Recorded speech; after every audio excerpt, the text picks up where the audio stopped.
Nano even want to make Bao's model, Sinder writes. In November of 2023, Nano was excited to do Bao's model before there was a design for it. All that was known was that it'd be a mommy model, and it was planned for June 2024.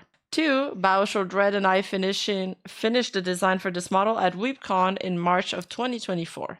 Bao's model was planned for June 2024, but by the end of July, it hadn't even been started. Nano told Red she was considering canceling her model, and he encouraged her to do what she thought was best for her. Nano canceled Bao's model at the start of August 2024. 5. Bao said on her stream that her model was shelved after it was cancelled. And 6. When negotiating a deal with Red in January of 2025, Nano offered to cancel Bao's model forever in exchange for paying for her model's rigging that she'd discount from our next commission, essentially canceling it for nothing. When she canceled her deal with him about a month later because she wanted to work with Silvervale, she told Red she didn't care about Bao. Nano was excited to work with Bao in November 2023, but after the design was made, she didn't want to make the actual model for it. I'm not going to say what the design was out of respect for Bao's plans, but it's possible that it could have been a factor. Nano canceled the model once and without having to deal with the guilt of canceling a second time,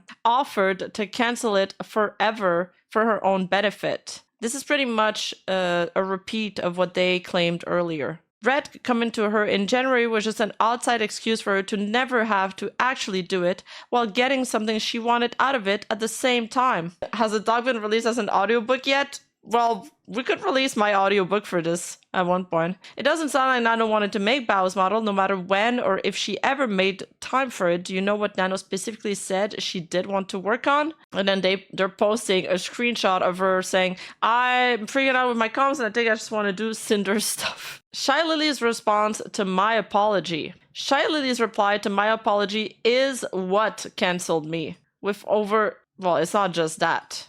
I think it's a combination of multiple things. With over 8 million views, it's full of false accusations made without showing any evidence and triggering languages to turn people against me, painting me in a bad of a light as possible the same way Nano's document was written. And let's not forget the end. The end rat is my favorite part of this entire document, by the way. I keep thinking about it. I was like at the grocery store and I was thinking about it and I laughed. And I was like, this is a rat. I want to believe it. I'm willing to bet that most people just read Shylily's reply and nothing else. No, I don't think so. It's much easier to only read this than to read my whole apology, and who wouldn't trust Shylily? Okay, then why didn't you apply this advice to your Google Doc? Why are you making me read a 1,000-page Google Doc? Okay, now here in this part, she's going to break down line by line Shylily's response to her apology. The absolute audacity to sit here and continue to manipulate and gaslight is absolute insanity. The first thing Shylily did was completely discredit anything I said in my apology as unbelievable, claiming it was manipulation and gaslighting.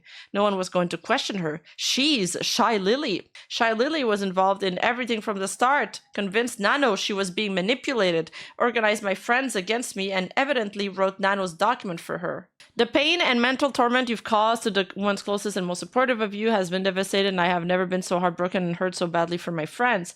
Yes, I hurt Numi when I chose business over her concert, and I apologize, but I was still there at the show for her. I was a terrible friend to Bao and should have talked to her instead of ignoring the problem with Red. I selfishly left Tricky behind in Japan when I wanted to make the most of my time there. I'm not innocent of ever hurting my friends. You are the fakest person I've ever had the displeasure of supporting, reading and hearing of how you've really viewed me behind my back, not just through screenshots of your man, but also your very own messages, while having to sit here and read through these bullshit lies you spin makes me want to vomit. The only message I ever sent to anyone about how I viewed Shylily behind her back was about how I looked up to her as a role model, and then once I became owner of GamersUp, I felt pressured by no one other than myself to live up to the bar she set.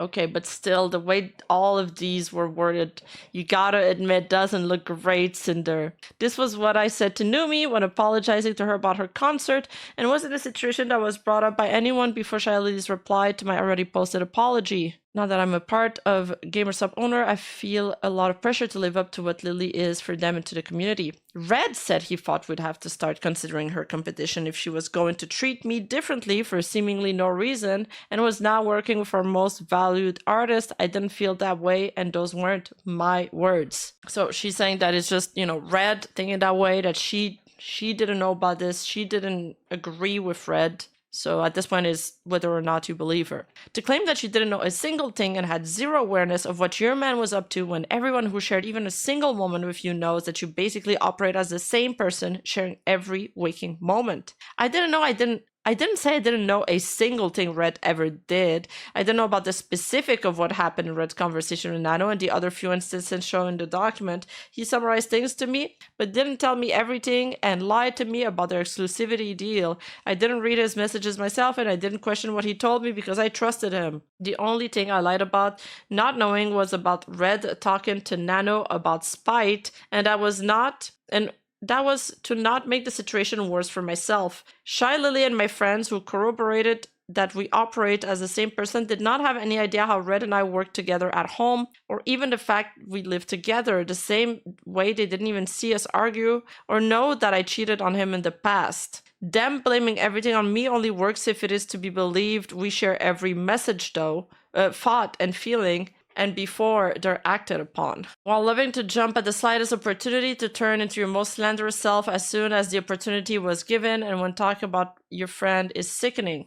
I don't know what Shylily thinks she's referring to. I've never slandered any of my friends. But Red said in his own messages to Nano about Bao were his own opinions. As explained, Red didn't maliciously lie about anyone like Shylily did about me. Well, that's speculation still. And only said what he believed was true from his own experience. I hate this argument that this is what he believed was true from his own experience. So if he's like living in an alternate reality, we have to excuse that. Oh, it's his own experience. He thought everybody was out to kill him, so he gets to burn everything down and fuck people over. Like, no, it doesn't work like that. Red is his own person with his own thoughts, feelings, and opinions and experiences, but his own personal involvement in what happened was intentionally ignored to pin all the blame on me. I have experienced your own actions without Red in a situation where in your own screenshotted words you express a pressure to live up to what Shylily is and proceeded to throw one of your most loyal and supportive friends under the bus after months of continuous planning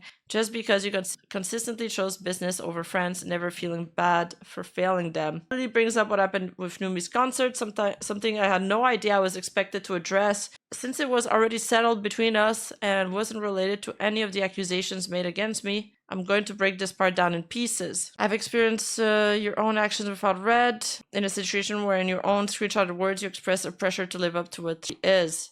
Shylily did not experience this. This was a private convo between Numi and I. She said this was in my own screenshotted words, but there was never any screenshots of any of the situation made public, but she chose to address it publicly. And proceeded to throw one of your most loyal and supportive friends under the bus. I did not proceed to throw Numi under the bus. I said this while I was apologizing to her for the decision I made, ending with me trying to make my mistake right by facing my fears and getting on stage or rescheduling the collab I had with Shylily to be at her concert sooner. I did make it to her concert and I was there to support her. Shylily said months of continuous planning, but the first message of Numi trying to plan anything with me was to Red. 2.5 weeks before I decided not to perform, and 5 weeks before the show itself. Yeah, but I think she meant months of planning the concert, not planning with you. There was nothing planned beyond me being on stage because of my own hesitancy, not even having songs picked out. Bao said this was being planned for over half a year, which may be true for the concert itself, but not me being involved. You see the way they just pick at words? Like, how dare you use the right words? I have experienced your own actions with Red. And she's like, oh, she's never experienced this herself. No, she's talking about reading the screenshots, obviously, no? Like, God forbid you don't use the exact correct term. But you guys, however, don't use the exact correct terms, the entire document, and we gotta read 1,000 pages of explanations for them. You want us to give you the benefit of the doubt, and you better give the benefit of the doubt for these people too. Just because you consistently chose business over friends, never feeling bad for failing them. I did choose business over friend when it was between V-Card after my promotion to part owner and making it to Numi's concert. But I did feel bad about my decisions before I had even heard from Numi. My tweet is evidence of that. I was wrong and I apologized to her. I was still at her show supporting her. Me canceling my performance had nothing to do with business and everything to do with my own fears and insecurities. just to earn a bag and compete with me over a V-card collab that you rescheduled to be on the exact date your friend needed you to keep an important promise. Our collabs had nothing to do with earning the bag. I had already earned plenty the day before on the actual launch day. It was about being responsible as a new part owner of the brand and representing them during a very important launch weekend alongside Shylily.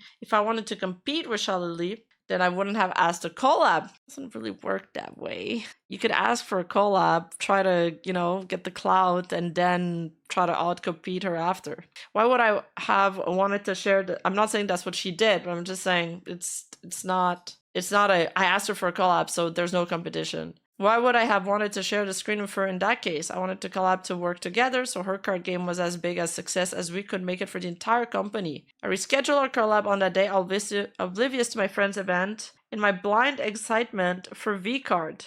She conveniently didn't check her calendar, even though Red had written Numi's concert down at that point. That's unlucky. As I explained before, it was a mistake, and I made another mistake choosing it over to the concert. But the collab was rescheduled after I had already pulled out of their performance, and I agreed to be in the show, but I never made a promise to Numi I would perform or that I would be there, and Numi even told Red it was okay if I didn't do it either. But it sounds a lot worse on me for Shylily to claim that I did break a promise to a friend for money. Agreeing to do something and making a promise to a friend have very different connotations, especially when making claims to the public without any evidence. I mean, Numi was upset about it after. She even had that long conversation with Sinder. You actively lied about it to them instead blaming me for a collab. You rescheduled, adding me to the pool of excuses to save your ass when you realized you were being a bad friend. Why blame me for choosing to miss an obligation you agreed to on one of the most important days in that friend's career? Oh, it's that part where she says, I made plans with Shylily and I didn't really know how to tell her no. So I planned it as early as possible.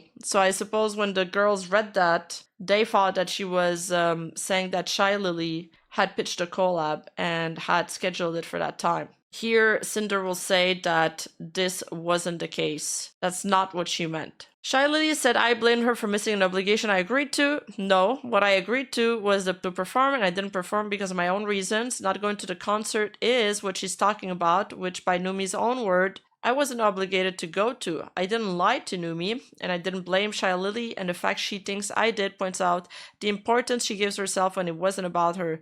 She made my apology to Numi about her when it wasn't. I took accountability for what I did and apologized to my friend and still made it to her show after our collab. When I made the decision not to go to Numi's concert, I told her that I felt obligated to be around for V-Card's launch weekend as a partial Gamer Subs owner now. My collab with Shylily was planned for that day, but even if that wasn't happening, my choice would have likely been the same. When I apologized to her, I told her I felt pressured to live up to what Shylily is for Gamer Subs and the VTuber community. Now that I had the same position, I wasn't blaming Shylily, it was about my new position as part owner. Shylily was the only example to follow in the footsteps of, and she set the bar I felt I needed to hold myself to for the company. I then told Numi that I made plans to collab with Shylily the day after V-Card's launch day, and that I planned it as early in the day as possible to make it to her show. I should have been more clear when I said that. I didn't really know how to tell Shylily no, as I explained in the V-Card section of the document. This was not at all me blaming Shylily for the collab I planned with her, or that it was the main reason I made the choice I did. I said I shouldn't have fought to put a product launch over my friend's once-in-a-lifetime event because my decision wasn't solely about the collab with Shylily or trying to blame her for it. My decision was because it was a V-Card's launch weekend. Shame on Shylily for setting the bar impossibly high. What was Sinder supposed not to do? Not lie to literally everyone? Funny comment. Thank you for that. Everything you do is out of competition through your constant need to one-up the people who are the sole reason you even made these opportunities and platforms to earn from to begin with. You're welcome, by the way. I, myself, only viewed one person as competition. It wasn't Shylily, and it wasn't any of my friends. It was Silver. She didn't write that, but it's supply. And yes, my friends have helped me along the way, some a lot more than others that I should have been more grateful towards, and we all grew together. But I don't owe every single thing I have to them, and I especially don't owe anything to Shylily. Her saying you're welcome, by the way, comes off as extremely narcissistic, as if she had any major impact on where I am and what I've accomplished and expects credit for it. Well, clearly you attributed a lot of importance to being able to collab with Shylily because you were so upset that she didn't call out your raid, that she stopped answering you. So you valued your collabs with her. You thought this would bring you further into the, VTuber sphere. So to say that you don't owe her anything is, you're kind of contradicting your own actions and previous thoughts. Thank you for your donation, Midnight Rider. Other than the few collabs we had, most of which were on my stream and a skep she agreed to let me get, I have no idea what she could be talking about. As far as she said, she's always had bad feelings about me. Wait, and the few collabs that are on Sinder stream, isn't that good? Like, isn't that just great for her? That's better, actually, to have them on your stream. Making it seem like the few things we did do together she begrudgingly agreed to do in the first place. You claimed that it's just business. Well, in the business world, there has to be accountability, and all you've done is try to shove it away and admit to nothing. Shylily purposefully misconstrued my "it's just business" quote into something to attack me with. Just like, well, everybody thought...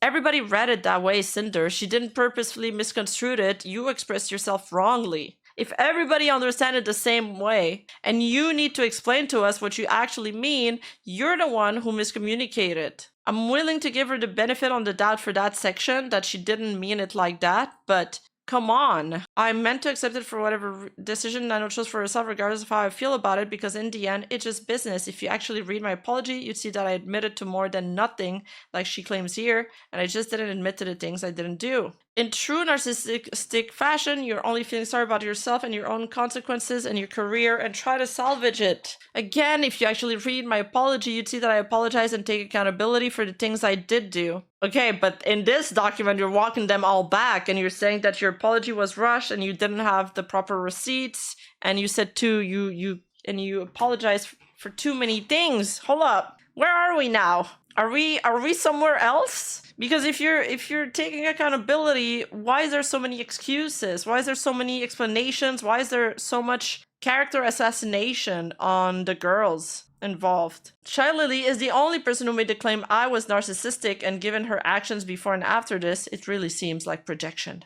I'm sorry for everyone who looked up to you as an inspiration. I'm especially sorry for your fans. Pyropups deserve better. If how Shylily handled everything, what she did to me is what's supposed to be the better than what I was to the Pyropups, then it's not my community I'd feel sorry for. Holy shots fucking fired.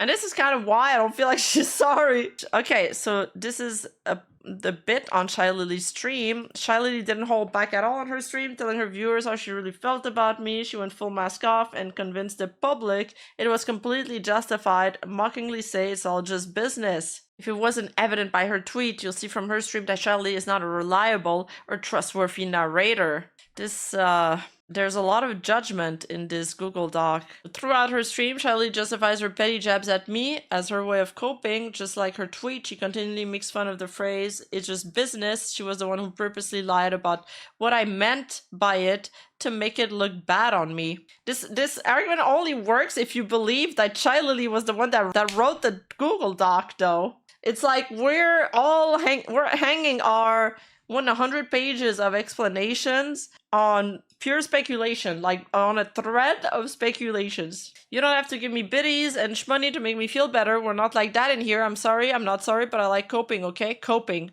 Petty. Why does that have to be in the doc? I don't know what you're talking about. We're just going to be back on business tonight. It's just business as usual. Petty. Everybody memed it. Get over it. I also just saw someone feeling bad for taking the apology seriously and feeling dumb about it. I'm going to be honest, okay? I'm having a hard time being upset with anyone who still trusts and forgives her because, and I say this in all honesty, the reason it worked for so long is because her words are as sweet as butter. And chances are you probably simply just as easily manipulated as everyone else. If you read all of these things and you see nothing wrong with it, Shylily continues to discredit anything I said in my apology, manipulating the audience to see things her way. You probably simply just as easily manipulated as everyone else if you don't. I think Sinder discredited her own apology with this doc, though. The only night that was difficult was the first night after dropping the Google Doc. The first Google Doc key, sorry, it was the only tough night. That was the only tough one. It was 10 a.m. I had to go to bed, and just being scared of what the heck a little manipulator could possibly come up with overnight. What a shit show you could possibly wake up to when they have a platform that they use to manipulate hundreds of thousands of people with.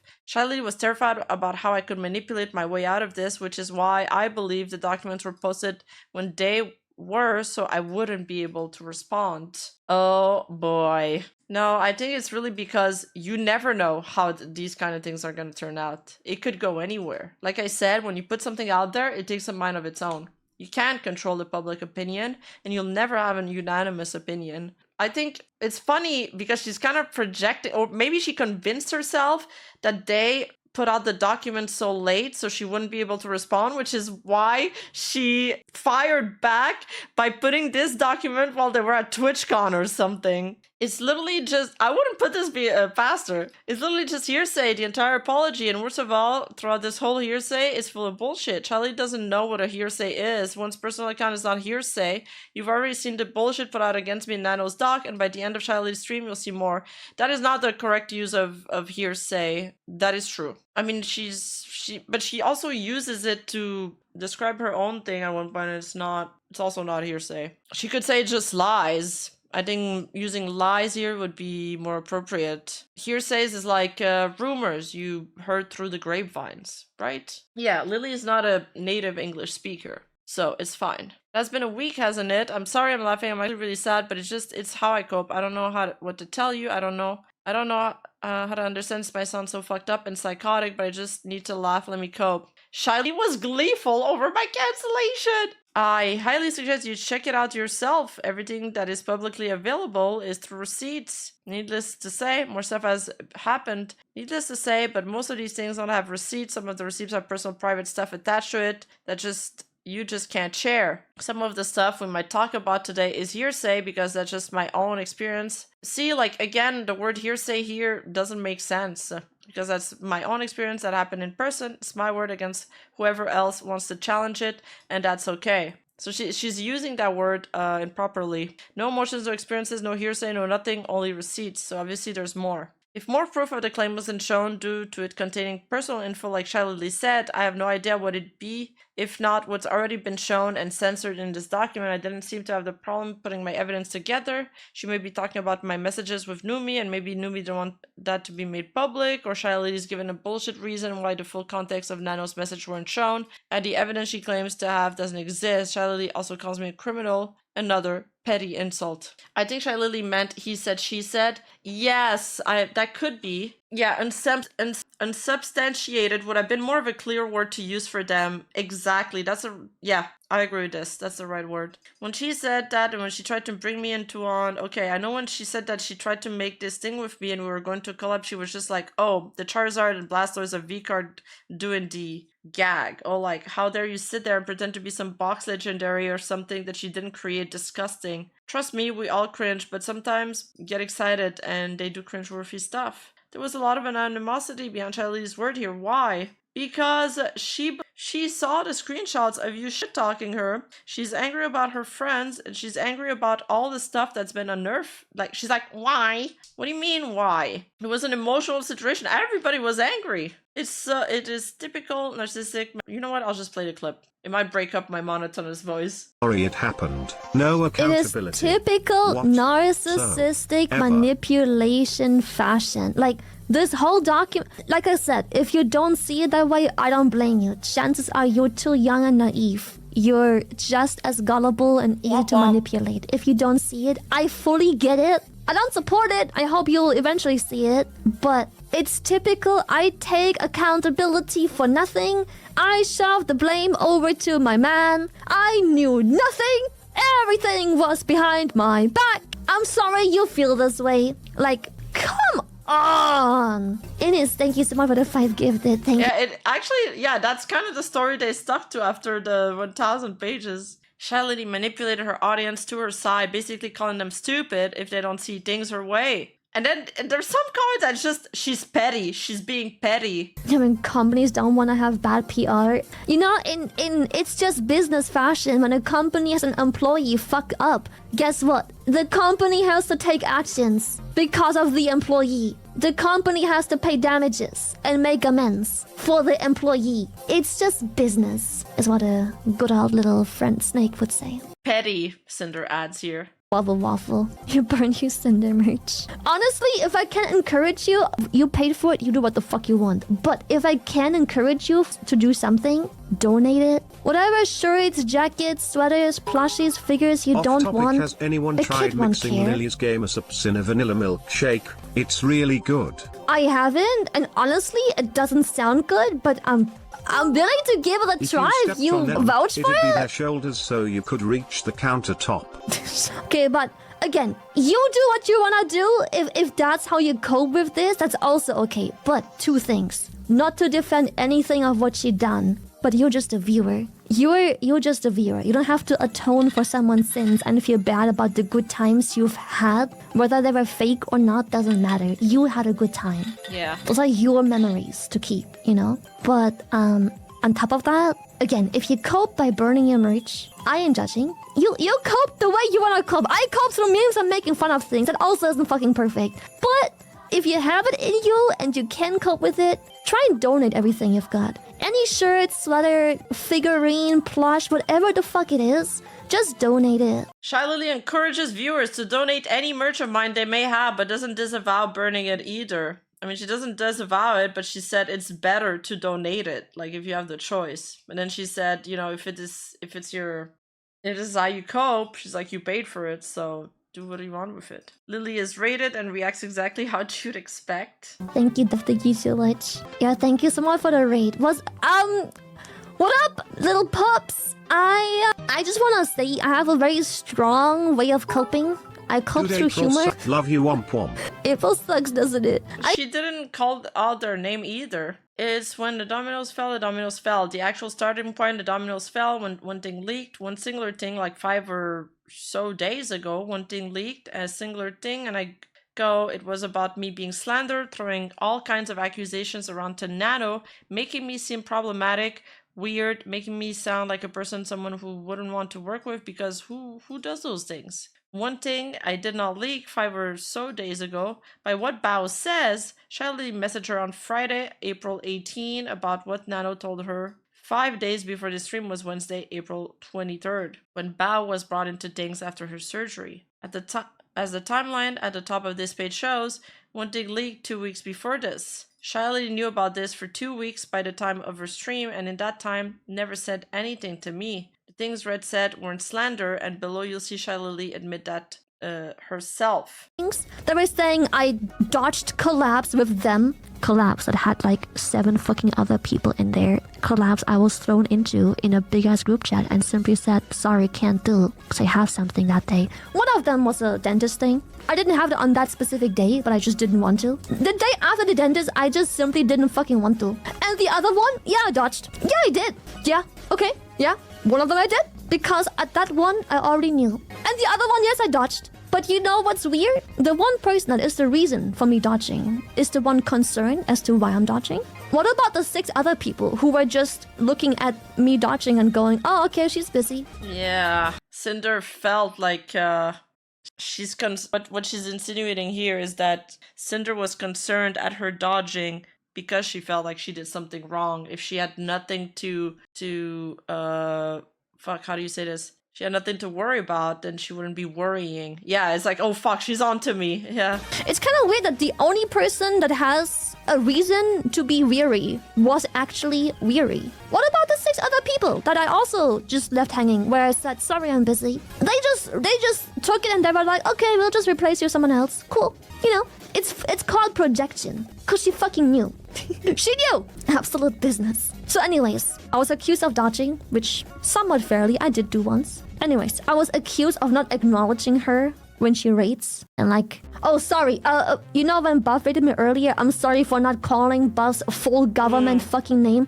Buff Pop Pup of Twitch.tv, thank you so much for your raid and bringing your community from Buff Pup from Twitch.tv over here. Like, now I get to say it. When she raided, she is sent a fucking stage. I am pausing my sponsor to talk to her. Shylily started by talking about dodging collabs. This is what Rrats said. Lily deeping out of collabs that were both a part of the last minute, not ghosting her messages. Cinder's raided her a couple of times in the past few weeks, and Lily won't acknowledge Cinder by name. This is the one, the collab, the repo one. Here are the first messages of that collab being planned. It was originally going to be. We've seen these screenshots before. One of our friends couldn't make the other date for the collab because we wanted to include everyone. The collab was rescheduled to 3/21. Shylily said she was free again on stream. Shylily said she had something that day. She dodged the collab and that it was a dentist appointment, but then said she didn't have the appointment. Oh my god, I gotta book my dentist appointment, by the way. She had the appointment on the day of the collab, but the day after the dentist, she didn't want to collab. Well, here's Shylily tweet about her dentist appointment on 3/8/2025. That's not 3/15 or 3/21. Managed to sit through my dentist appointment without a panic attack for the first time. I'm so very happy. Still gotta take today off. I had to lock in so bad. I am freaking beat and exhausted now. I'm sorry, my shrimpies. So she's claiming that Shylily lied about the dentist appointment excuse. Oh no. So then, before anything else, Shylily said, and then the other one, yeah, I dodged. Yeah, I did. She said she dodged one collab with the excuse that she already knew, and another collab just because. So what Red said about dodging collabs wasn't slander, like she lied about. I think she's more talking about the part where you're like, oh, she's angling on Nanoless because she's doing that to one-up us, because she doesn't like us. So if one collab was dodged on 3/21 and the other collab being planned on 3/27 was dodged, how could Shylily use the excuse she's already knew what happened between Nano and Red from the conversation on 4/12? Yeah, that conversation is old. Is newer than these collabs. Was there previous conversations? I guess it's the Numi one then. But this is what she said next. But you know what's weird? The one person that is the reason for me dodging is the one concerned. The only collab Shylily could be talking about here is the Repo collab from 3/21. First, let me address why she thinks I was concerned and worried. The day of the collab, we were told Shylily wasn't going to make it because of a Bikini Bottom collab she had that day. Because we rescheduled this collab once for another friend, I thought we were going to reschedule again for Shylily so she could play with us, that's all. I'm grabbing you guys. Wait, are we rescheduling again? What do you mean the lobby? No, she's not talking about this, why you're being concerned. What the fuck is this? This is so random. She's talking about you guys literally admitted you were concerned. Red admitted that he was concerned in the DMs with Nanoless because of the things he listed. Shylily not responding to the raid, Shylily not responding to DMs, Shylily dodging these collabs. It's not, she's not saying, she's looking back at this incident and saying that you were concerned. That doesn't mean that it happened the same day she noticed you're concerned. And also you messaged her a couple times, like saying, like, did I do something wrong? Doesn't that show concern too? So far, she said this collab was dodged because of a dentist appointment, that it was the day after a dentist appointment, so she didn't feel like it, that it was because she already knew what happened over 2 weeks ago in the future somehow, and in reality it was because of a Bikini Bottoms collab that day. But did she dodge because of the Bikini Bottoms that day? No. It's true that Shylily had a Bikini Bottom collabs that day, but that was only at 2 p.m. EST. A Repo collab was at 11 a.m. EST and lasted about 3 hours. Shylily wouldn't be able to do both, okay? But maybe she didn't want to stream that long. Maybe she just didn't want to stream that day. Maybe it's just that simple. Shylily started her stream that day at 11 a.m. EST, just chatting for 3 hours until her Bikini Bottom collabs with the rest of us played Repo without her. Here's a VOD of Shylily's stream with Bikini Bottom starting about 3 hours in. She could have played with us, but she dodged. Why? I believe it was because Shylily already had something against me unrelated to anything to do with Nano and didn't want to plot for me on the stream. Oh, the plot thickens! This is so schizo. The one person that is the reason for me dodging is the one concerned as to why I'm dodging. This feels like what they're doing to Silver Veil all over again. Shylily dodged at least 2 collabs with me. Red did not lie to Nano, and Shylily lied to everyone saying it was slander. She admitted to it herself on stream. So anyway, I was accused of dodging, which somewhat fairly I did do once on stream. I did do once. Anyways, I was accused of not acknowledging her when she rates. Wait, we already seen this. Next, Shylily talks about the times I rated her and makes a petty joke out of it. It's not, it was not a petty joke. It's funny and it's true. You're the one being petty about the raids. Stop. Like, pick the fights you can win. You can't win this one. Lately dipping out of collabs that were both a part of the last minute, now ghosting her messages. Cinder's rated her a couple times in the past weeks, and Lily won't acknowledge Cinder by name. Here are the two. Yes, but it's silly to worry about the acknowledged by name part. This is the trades. We've already seen them. She like reads Pyropups. And then later on she says her name, but that's not good enough for her because there was 5 minutes that lapsed between the raid and when she said her name, so they believe that it was intentional. The first thing that she said was, like, now I get to say it when she raided, she's the center fucking stage. I'm pausing my sponsor to talk to her. At the start of both these raids, Shylily said both of her sponsors had already ended. We were sponsored, but the game was really fun, so I just kept on playing. We had a sponsor earlier. Oh, we do? No, we don't have a sponsor anymore. Turns out she didn't have to pause her sponsor to talk to me, as if that was her excuse to not say hi and take me for sending her my community. And then she said, like, I'm having a normal ass reaction to a raid like I have with everyone. So what is a normal reaction to a raid from Shylily? I mean, she greeted that buff bop raid like that. There are a bunch of raids I received in the same time frame my 2 raids were. You can see how she reacted to them compared to mine. It was nuts. Yo, Pierre! Thank you for the raids! Hey, yo! Thank you, thank you, thank you, thank you, thank you, thank you, thank you! Okay, thank you, thank you, thank you, thank you, thank you, thank you, thank you, thank you. Hearts for the raiders. Pierre, another raid? What the heck? Shirone, thank you so much for the raid. Hello, raiders! Let's give hearts to the raiders. Shylily said their name. They call out these raiders by name, so there's a straightforward way Shylily thanks raid the same way any streamer does. It's more of a less a variation of thank you for the raid. So why were my raids different unless she had a problem with me? I bet we can find other raids in that time where she also just doesn't say their name. It's like Shylily had to catch herself from how she normally greet a raid and then chose not to greet me or thank me. Only later does she do so, catching herself again. Even if she didn't want to greet your raid, she'd have the right to. This was not about some kind of narcissistic entitlement or feeling grazed by her for not using my 2-syllable full government Twitch TV username Sinder. There's a clear difference from how she treated me from other raiders. Unless you generally miss it or are unable to, I believe you should thank someone for raiding your stream. It's common courtesy. Red wasn't slandering Shylily to Nano about this, and Shylily lied about it. Just an example here how Shylily would react to my raids in the past, this one's being from the start of the year of 1/4/2025. Cinder! Oh my goodness! Hello, Pyro Puppies!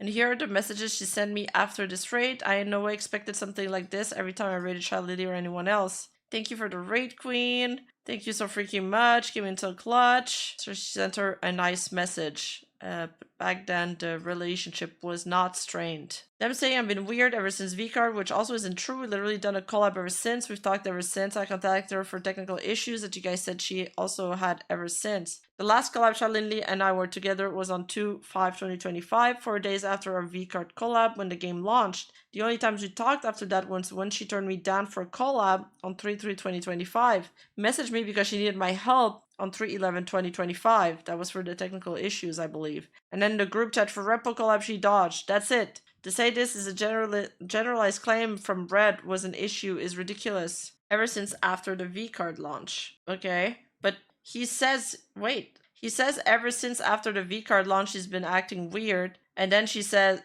her statement is them saying I've been weird ever since the V-card launch, which isn't true. They did talk ever since, even if it was to turn down the collab, and they had contacted her for technical issues. It's just just a bunch of stuff that makes me sound weird and competitive when, again, reflecting. That one screenshot started it all, and that was from, at that point, a few days ago. That one screenshot, and I was like, that's fucked up.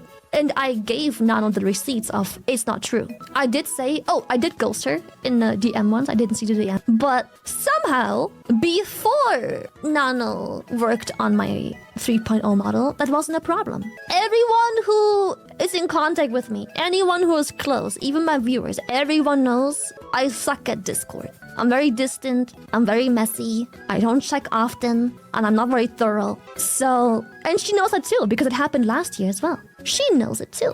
That bunch of stuff was all true, so does that mean Shylily was weird and competitive towards me? Shylily said that screenshot of Red's DM that started it all were from, at that point, a few days ago, so not 5 or so days ago, like she claimed earlier. Wait, a few days ago can be 5 or so days ago, no? Shylily said she gave Nano the receipt of it's not true. I don't know what she would have shown Nano to convince her Red was lying to her about these things since they were all true, but she did somehow. Shylily said she ghosted my DM once and she didn't see it, saying it wasn't a problem before Nano worked on her new model, once again admitting to something that Red said she was doing, that she lied to everyone, saying it was slander. Lately, dipping out of a collab they were both a part of at the last minute, now ghosting her messages. Cinder's raided her a couple times in the past few weeks and they won't acknowledge Sinder by name. Her ghosting me was a problem before Nano was working on her 3.0 model. That's why Red told Nano about it, like I said. What is Sinder is trying to establish? That all her actions were justified the retaliation? The problem here is even if all she says is true, it actually doesn't make her less immoral. It's pointless. I guess that's what she's trying to establish. That she's... I don't know. I think she's trying to establish that Shylily had a personal grudge against her dating before she saw the screenshots, but yet she has no concrete proof about it. And that because of that, she would have manipulated Nano and put together, like, masterminded this entire document to bring her down. I don't get it. From the first messages she ghosted to when she talked to Nano about Red was 17 days, and I had sent her 3 messages in that time. This one, this one, this one, and this one. So actually 4. Everyone who is in contact with me, anyone who is close, even my viewers, everyone knows I suck at Discord. I'm very distant, I'm very messy, I don't check often, I'm not very thorough, so... And she knows that too, because it happened last year as well. She knows it too. It's why we have a group chat with her and Boyska and me in it. So she wants to plan something. Hello. So she wants to plan something. She knows where to go. And she has used it in the past recently for V-card and stuff. I had no problem communicating directly with her on Discord for almost 6 months to talk and plan things, not going through Boyska at all. And then all of a sudden there's a problem. The V-card and stuff she claims were through our group chat with him is a lie. I planned our V-card collab directly with Shylily in our DMs that you read through entirely on that section. The next part is her being petty. I am, so anyways, yes, I am guilty of dodging a collab because I simply didn't fucking feel like it. And yes, I'm guilty of ghosting 2 messages where she asked for a collab, which by the way, she also only does when there's something business related. AFK drop, VCard drop, any event, any debut, any announcement, any merch. Then I'm important, then we can network. Shylily again admits to dodging a collab, this time settling on didn't fucking feel like it excuse. Now she said she's guilty of ghosting 2 of my messages, not 1 like she just said. Shylily claims I only asked for collabs and there's something business related involved, as if was trying to... Okay, but whether it's 1 or 2, I don't give a shit about the messages. And again, she can dodge the collab. She doesn't fucking feel like it. She should know that claim is all bullshit, since one of the last times she responded to me was when I asked her to play Split Fiction on 3/3/2025, completely removed from any new drops or debut. But let's look at the other times I asked her to collab too. I explained my motivation for these 2 collabs in Shylily's section. She ghosted them. On 4/4/2025, I had my Sleepy model debut on AFK merch drop. Then that had nothing to do with wanting to collab with her for either of these. So she's saying she's lying about her only reaching out when there's an event going on. The V-Card collab on 2/1/2025 was explained in that section of this document. Yes, it was obviously a business motivated collab, but I also wanted to get to know Shylily better over something I thought we'd both be excited about. I think, look, Shylily obviously was emotional during that stream, and she's like over, what's the word when you exaggerate? Beside these, there were 2 other times that I ever asked Shylily to collab. Once in 2023 and once in 2024. She's like, oh, you only ever message me when there's an event or when there's, you know, a business opportunity, like a drop and something like that. And then like the way the Sinder doc is built is gonna be like, well, no, look at that one time, that wasn't for an event. That other time here, that wasn't an event. She's generalizing. Like, I said, I didn't know Shylily super well and I always assumed she was really busy. I had to go through Boska to plan with her and never wanted to bother her. In both cases, it took weeks, if not months, to actually make plans. So she did go through Boska sometimes. It was not months to actually make plans. The first time, why Shylily says it's slander is because it makes her look bad to the eyes of Nanoless. It's kind of like the way he's presenting it to her, and it's like she's been treating she's been treating Sinder coldly, and Sinder's friend with Nano less. So obviously it doesn't look good, and this is what Shylily meant by slandering her. But then now they're like, they're like, no, because it's not slander, because everything we said was true. But you're still talking. The first time I asked to collab was right after seeing her at TwitchCon Paris in 2023, which I just so happened to have my demon model debut already planned for right after my trip, and had nothing to do with asking Shylily. I would have preferred if she was just like, I made mistakes, I got lost in the sauce, I learned a lot from this. It sucks that it took this for me to learn, but I think everything happens for a reason, and maybe, it's a learning experience. I'd like to come back to be with my Pyro Pups. I want to show that I've changed, and I want to put this entire mess behind me. And maybe, she could clarify a few things, maybe about Nanoless, make a short document, and then just never speak about it again. The second time I asked to collab was for my anniversary subathon in June 2024, since I was asking friends to come on my stream for it. She wasn't able to, so I asked to plan something for July instead. After not hearing back for a month, I messaged again asking about a new collab at the end of August after my bikini model debut was planned. So this is messages between her and Boeka. This was for a sponsor. Never mind, it was for an anniversary subathon in June 2024. It was not for a sponsor. I was wondering if Lily, you'd be down and available to collab on my stream sometimes during my subathon after June 21st. I was thinking either another funny game, or we can do a Nikki tier list. We'll be going to TwitchCon. Sadly, Lily won't be able to join during that time. She's prepping for TwitchCon EU and sponsors. Thank you, no problem. I'm excited to see you guys later this year. I'm wondering if you'd be free sometime on the 2nd of August to do a bikini collab doing a Nikki hotness tier list. I think it'd be a lot of fun. So she's showing examples that not all of the time that she's reached out to Shylily was over business ventures. I keep looking at the page. Sorry. So I am guilty of that, but like I said, I would like to excuse myself from those two sins because she knows better. It's been a thing last year, and last year wasn't a problem only until Nano worked on me and it was a problem. So on her very first stream after I was cancelled, Shylily admitted to ghosting me, admitted to dodging collabs with me, and made a joke out of me rating her. The reason any of this happened was because Shylily lied and told Nano Red was slandering her and she was being manipulated by him. Then Nano's document repeated that the things he said about Shylily were lies and slander, well, all those slanderous lies were true. I showed they were true. Shylily herself admitted they were true, and there we are. Why did she lie about them? But you never showed the part where she conveniently always leaves out the part where he says that he believes that she's going after Nano less, and it's related to how badly she's been treating Sinder. Shylily said she'd like to excuse herself from those two sins she admitted to, and then she blamed her actions on me. I should have known better. Taking no accountability, deflecting, narcissistic manipulation, all of the things Shylily projected onto me. Sounds crazy. Was a problem. Anyways, long story short, that was the one message that got everything rolling because I explained how that's weird. That's cringe and manipulative to do and bother Nano with. If she has a problem, why not come to me? And boy, that's where it started. That's where poor Nano realized that there is more such incidents. And if this is weird, she has critical thinking and she's like, if this is weird, are the others also weird? The ones where she literally on the screenshots says she feels bad for doing all these things she's being asked to do? That's where it started. And obviously, me being a friend, I talked to Nano and I was like, Nano, I'm gonna be honest, some of the stuff you have here is heartbreaking. I'm thankful for you showing this to me, but I highly encourage you to share this with the people affected, especially Bao, but because, that one nasty one where she sabotages Bao, especially that one. And Nano, the fucking Giga chat she is, agreed. She agreed.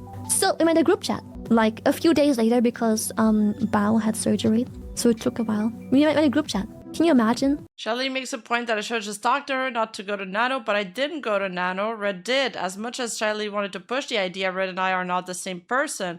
When I was ready to confront Shylily about what was going on, I did. She never responded because she was already in the middle of organizing my cancellation. Did poor Nano realize there was more incidents, or did she ask her if there were more?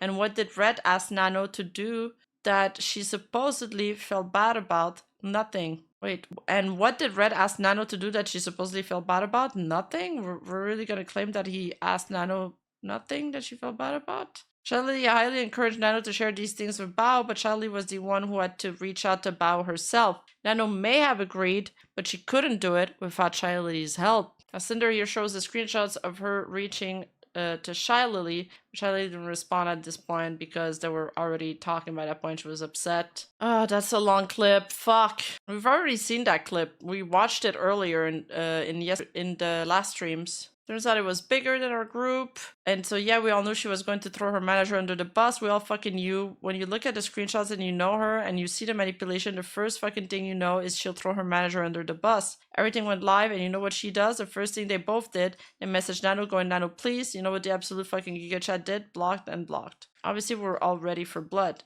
On her stream, Bao didn't sound like she was ready for blood, with Shylily projecting that bloodlust onto everyone involved, so it didn't sound like she wasn't the weird and problematic one, or was Bao putting on a performance for the audience. But we still decided to sleep a night over it, give it one night. We all still knew this has to happen. With the limited misinformation they got from Nano. Oh yeah, because earlier the doc, Sinder also makes the point that she believes that Nano only showed the other girls some doctored screenshots. So she thinks that Nano sent the rest of the group misinformation. And Shylily was ready for blood and she pushed things along. My friends, using their confirmation bias from a few other past experiences, they chose to cancel me over one night without ever contacting me. So Sinder is saying here that it was like the perfect storm of a bunch of coincidences and a bunch of people acting, you know, in their own best interest.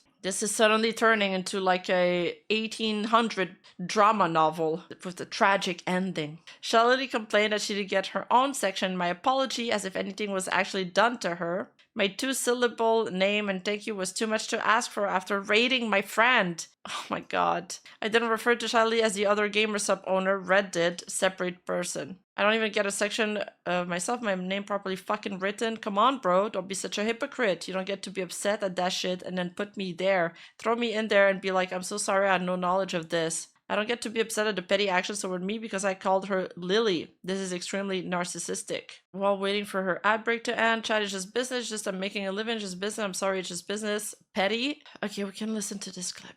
Alright. I don't know where I was, but let me just say, in this section that you dedicated to Cotton and me, she said, sorry for not having any knowledge of this. And that's where I kind of got mad because, like I said, a lot of the stuff that we posted about is only stuff we have hard-coded receipts for.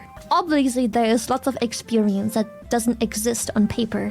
It's only private experience. Okay. But there is also more receipts, verifiable receipts, that weren't added to the doc because either there are smaller things that just only really become a problem when added up, or they were a little too private to be shared. They contain information that people just don't want to publicly have there, but it is kind of important for context, you know? So you pick and choose what you want to have up there. And so for her to claim she has no knowledge when I know for a fact she does, but I have no proof other than hearsay, it reminded me of that one fact, the one receipt we do have though, where she herself personally throws me under the bus, and I made sure to quote her own words, because again, that screenshot isn't public, but I made sure to quote her words. She'll know what we're talking about. I can't Those be remarks, past. the literal quote, I made sure she knows what I'm talking about, what I'm referring about. The screenshot isn't there. They're too little private to share. Like I said already, if more proof of their claims existed and wasn't shown due to it containing personal info like she claimed, they could have censored it. My private messages with Numi are the only thing I can imagine she's talking about. If it is that, and Numi wanted to keep it private, then Shylily chose to baselessly talk all about Numi's concert in her tweet and on her stream against Numi's wishes because she knew how talking about it would make me look. Okay, she's gonna break this down. For her to claim that she has no knowledge when I know for a fact she does, but I have no proof, Shylily had no proof I knew anything. She just knew I did, but pushed everything to be made public anyway. Shylily is talking about Numi's concert here, but never shows anything about it. The quote she used in her reply to me was from my private conversation with Numi, pressure to live up to what Lily is. Yeah, that's why I believe that this was probably one of the first set of screenshots she's seen. He expected me to take public accountability for an already private settled situation, once again falsely claiming that I used her as an excuse and that it was all about the money to me. When asked why she didn't handle this privately, Shylily said, "We did once, we did." She's talking about my private apology to Numi about her concert, which ended with me taking accountability and trying to make things right and Numi forgiving me. They didn't handle anything privately before. Shylily didn't handle privately, but then she wanted to imply that because Red said we in his message to Nano, it meant I knew of and agreed with everything he said. Once again, putting standards on me that she wasn't holding herself to. I believe Shylily was the one who was pushing everyone not to handle any of this privately. Here are my final messages with Shylily, now, and bow. This is the Shylily message. We've seen this one. Hi Nano, would you want to come on my stream again sometime? Last message. And then, oh yeah, this is about the allegation. Okay, we've seen all these. Just to make it clear, the person Shylily said you need to be in good standing with is Numi. Shylily also said she was sorry she was caught in true narcissistic, selfish, egotistic fashion. She's sorry she got caught. Well, let me just platform the same person that tried to deplatform me and all my friends that helped her get here to begin with. Let me just continue to platform that one person that tried to backstab us when begging to be in our position. Fuck no. Throwing me and gamer subs under the bus to save her ass. She's talking about a Numi concert. Fuck no. No, Red and I didn't try to deplatform Shylily and any of my friends or anyone else. Neither of us. None of either our actions remotely came close to that. Shylily did that to me. Yeah, deplatform is... She didn't try to deplatform them. She tried to blacklist them. Sinder is right about that. The most anyone was backstabbed was in the deal Red made with Nano behind my back, and I already went over how that really played out. I mean, Toxin and Bao, that's also pretty backstabby, coming from your boyfriend/manager. If there was any evidence of me trying to deplatform and backstab any of my friends, why didn't she show that at all? Then talking about Numi's concert again, says I blamed her and GamerSup when I didn't. It didn't happen. She goes on to talk about the pressure I was under when I made that decision. No, I didn't beg for that pressure, and I didn't beg for my part ownership position like she claims. I was surprised with the offer by GamerSup because of my performance with the company, and I accepted it. By what she claimed, Shylily seems to agree that the position did come with pressure and responsibility, the same pressure and responsibility that led me to make my own decision about the concert. Shylily told her that she's always had a bad gut feeling about me. Okay. This is building up to her point that Shylily never liked her. Shylily's summary of what happened to is a complete lie. Then she presents how she thinks I should have apologized for the things she decided I did, falsely framing me as greedy from growing too fast and being too filthy rich. This is coming from Shylily. She continues to turn my audience against me in a string of petty insults. I'm sorry that when I was being attacked publicly from all sides by everyone I knew, the focus of what I wrote wasn't on my community. She barely acknowledged her fan base in her apology. What the fuck? She gave you guys one fucking line. She gave you one fucking line.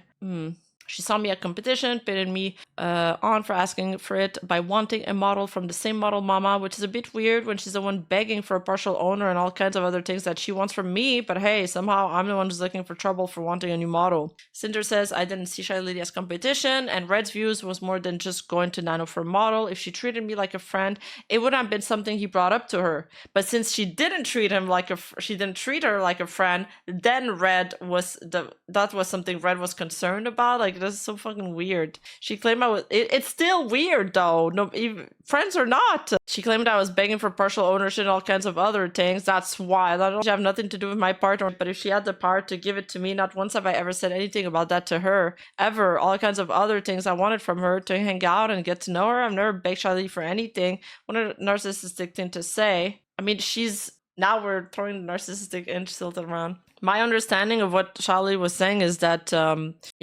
you're saying that she wants to steal the model, the Life 2D artist from you, but she's saying I could have said the same accusation to you about a bunch of other things, like joining my friend groups, joining my collabs, joining GamerSup when I was a part owner and you weren't. That's what she means. Doesn't mean that she has to go through them. It's just that they intersected. And yeah, they were being possessive over the things that they intersected with, which didn't sit right with her. Maybe they will just rebrand Sinder's flavor into Is This Business. It might still sell. Petty. I think we can just, like, the petty stuff, I don't know why you're putting this in there. It's not fact and it's not evidence, not adding anything. This is like adding to, I guess they're trying to character assassinate her, like the painter as this character as a pattern. Shylily was the one who was expecting me to publicly take accountability for everything and anything I've ever done, like what happened with Numi's concert, even though it was already settled privately between us. Shylily says, you won't always know every single little thing in reference to me knowing about Red's messages,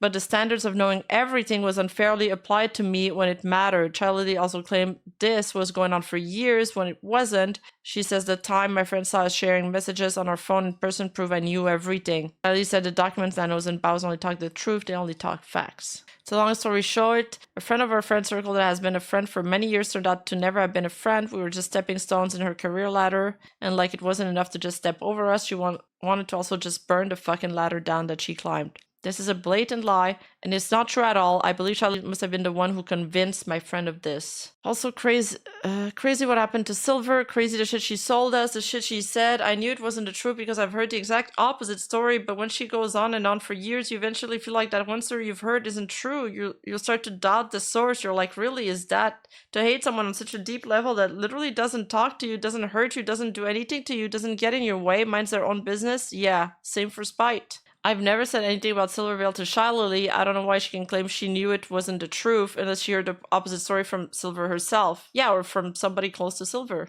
Everything I told my other friend about mine and Red's experience with Silver was true, and it's all laid out in her section of the document. Both of us had no reason to lie to them. Oh, okay. So it was her truth in her Delulu world about the Silvervale stuff. I mean, we haven't read the Silvervale section, so it's going next, but you'll see how I really felt about Silvervale and how our relationship played out in her section. I've seen snippets. I've seen you call her a rat and a bunch of crazy shit. It looks unhinged. Yeah, luckily somehow I've never known about the spite situation, completely oblivious, but then again I wasn't nearly as close, didn't spend nearly as much time with her as my other friends, but that was somehow still enough to see me as a fucking threat, even though I've done nothing but platform her whenever she asked to be platformed. The only time she platformed me and streamed any of our collabs herself was our V-Card collab on 2/1/2025.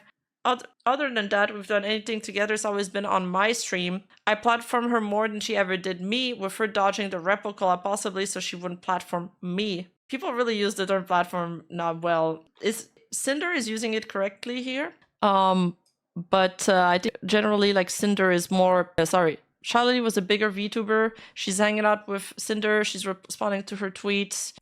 That's what she means by platforming. She's, adding to her popularity. Not to say that, Cinder's popularity is just due to that. But obviously this was important to Cinder. She did attribute value to it. So she can't just take away the value now. In hindsight, like you wanted to collab with her. She's a big impactful VTuber. You've stated yourself her importance, living up to the expectations. So clearly, you also wanted these things. The crazy part of me is you're the face of VTubing, you still have to quench and squelch the very friends who put you there between your toes. You got it all. You're burning these bridges for like the last 2%, 3%. Like, do you not do any self-reflecting? Look at your fucking YouTube. Every single video is about someone. It's never about you. And there's nothing wrong with it. Some people simply operate better when bouncing off other personalities, but to have messages demanding recognition for people you despise and sabotage because you're bigger and better than them and got there on your own? Yes, my YouTube channel is made up of videos of me and my friends, but everything Shylily said here is a lie. I wasn't burning bridges. I wasn't demanding recognition. Well, you were from Silvervale. And I wasn't, and you are from Shylily, from the raid. I wasn't sabotaging anyone. The things she's referencing to here and completely mischaracterizing are from something Red said about Silvervale once in July 2023. She's talking as if they were my own words, that it somehow applies to other people other than Silvervale, and it's relevant to my own actions almost 2 years after the fact. I think it's more like wanting her to recognize Cinder. I feel like there's this unspoken competition between it's that screenshot. Like at the end of the day, it isn't about how much we make compared to her. We just want her to recognize, hey, Cinder's a big VTuber too. She got there on her own merits, just like you did. Get along. Yeah, exactly. He's her manager. He represents you for better or for worse. We don't know the extent to which Cinder knew. She may have known a few things, more or less. Maybe not every single thing. But how could they know about this? They probably just assume you knew because it's your responsibility at the end of the day. It is your responsibility.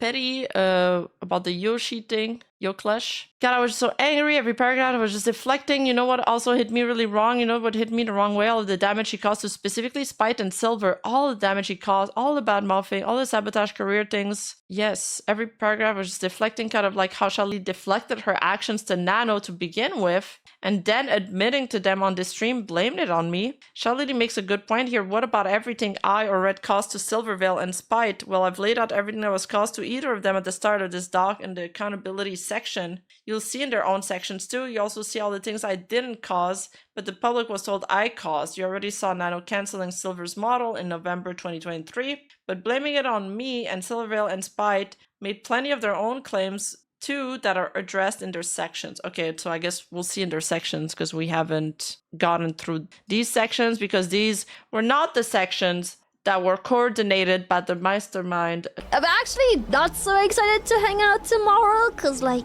you know how it is. Stuff just happens and now I'm busy. But, you know, if you bagged me, I guess I could maybe move things around. Who knows? Who knows? Oh, hello, Pyro Poopers! Hi! Alright, okay, I didn't know my Discord debunked this bit, but this is one of the raids that she linked where Sinder claims that Shylily wouldn't mention her name, but in that same stream she says she does talk about Sinder. Like a whole stream of chat was just suggesting a bunch of games and I was looking them up with chat and we're judging the game on whether or not we should play on it. Chat, yeah, it was Monday I think. Chat was like, go play Look Outside. They didn't explain much about it other than looking outside.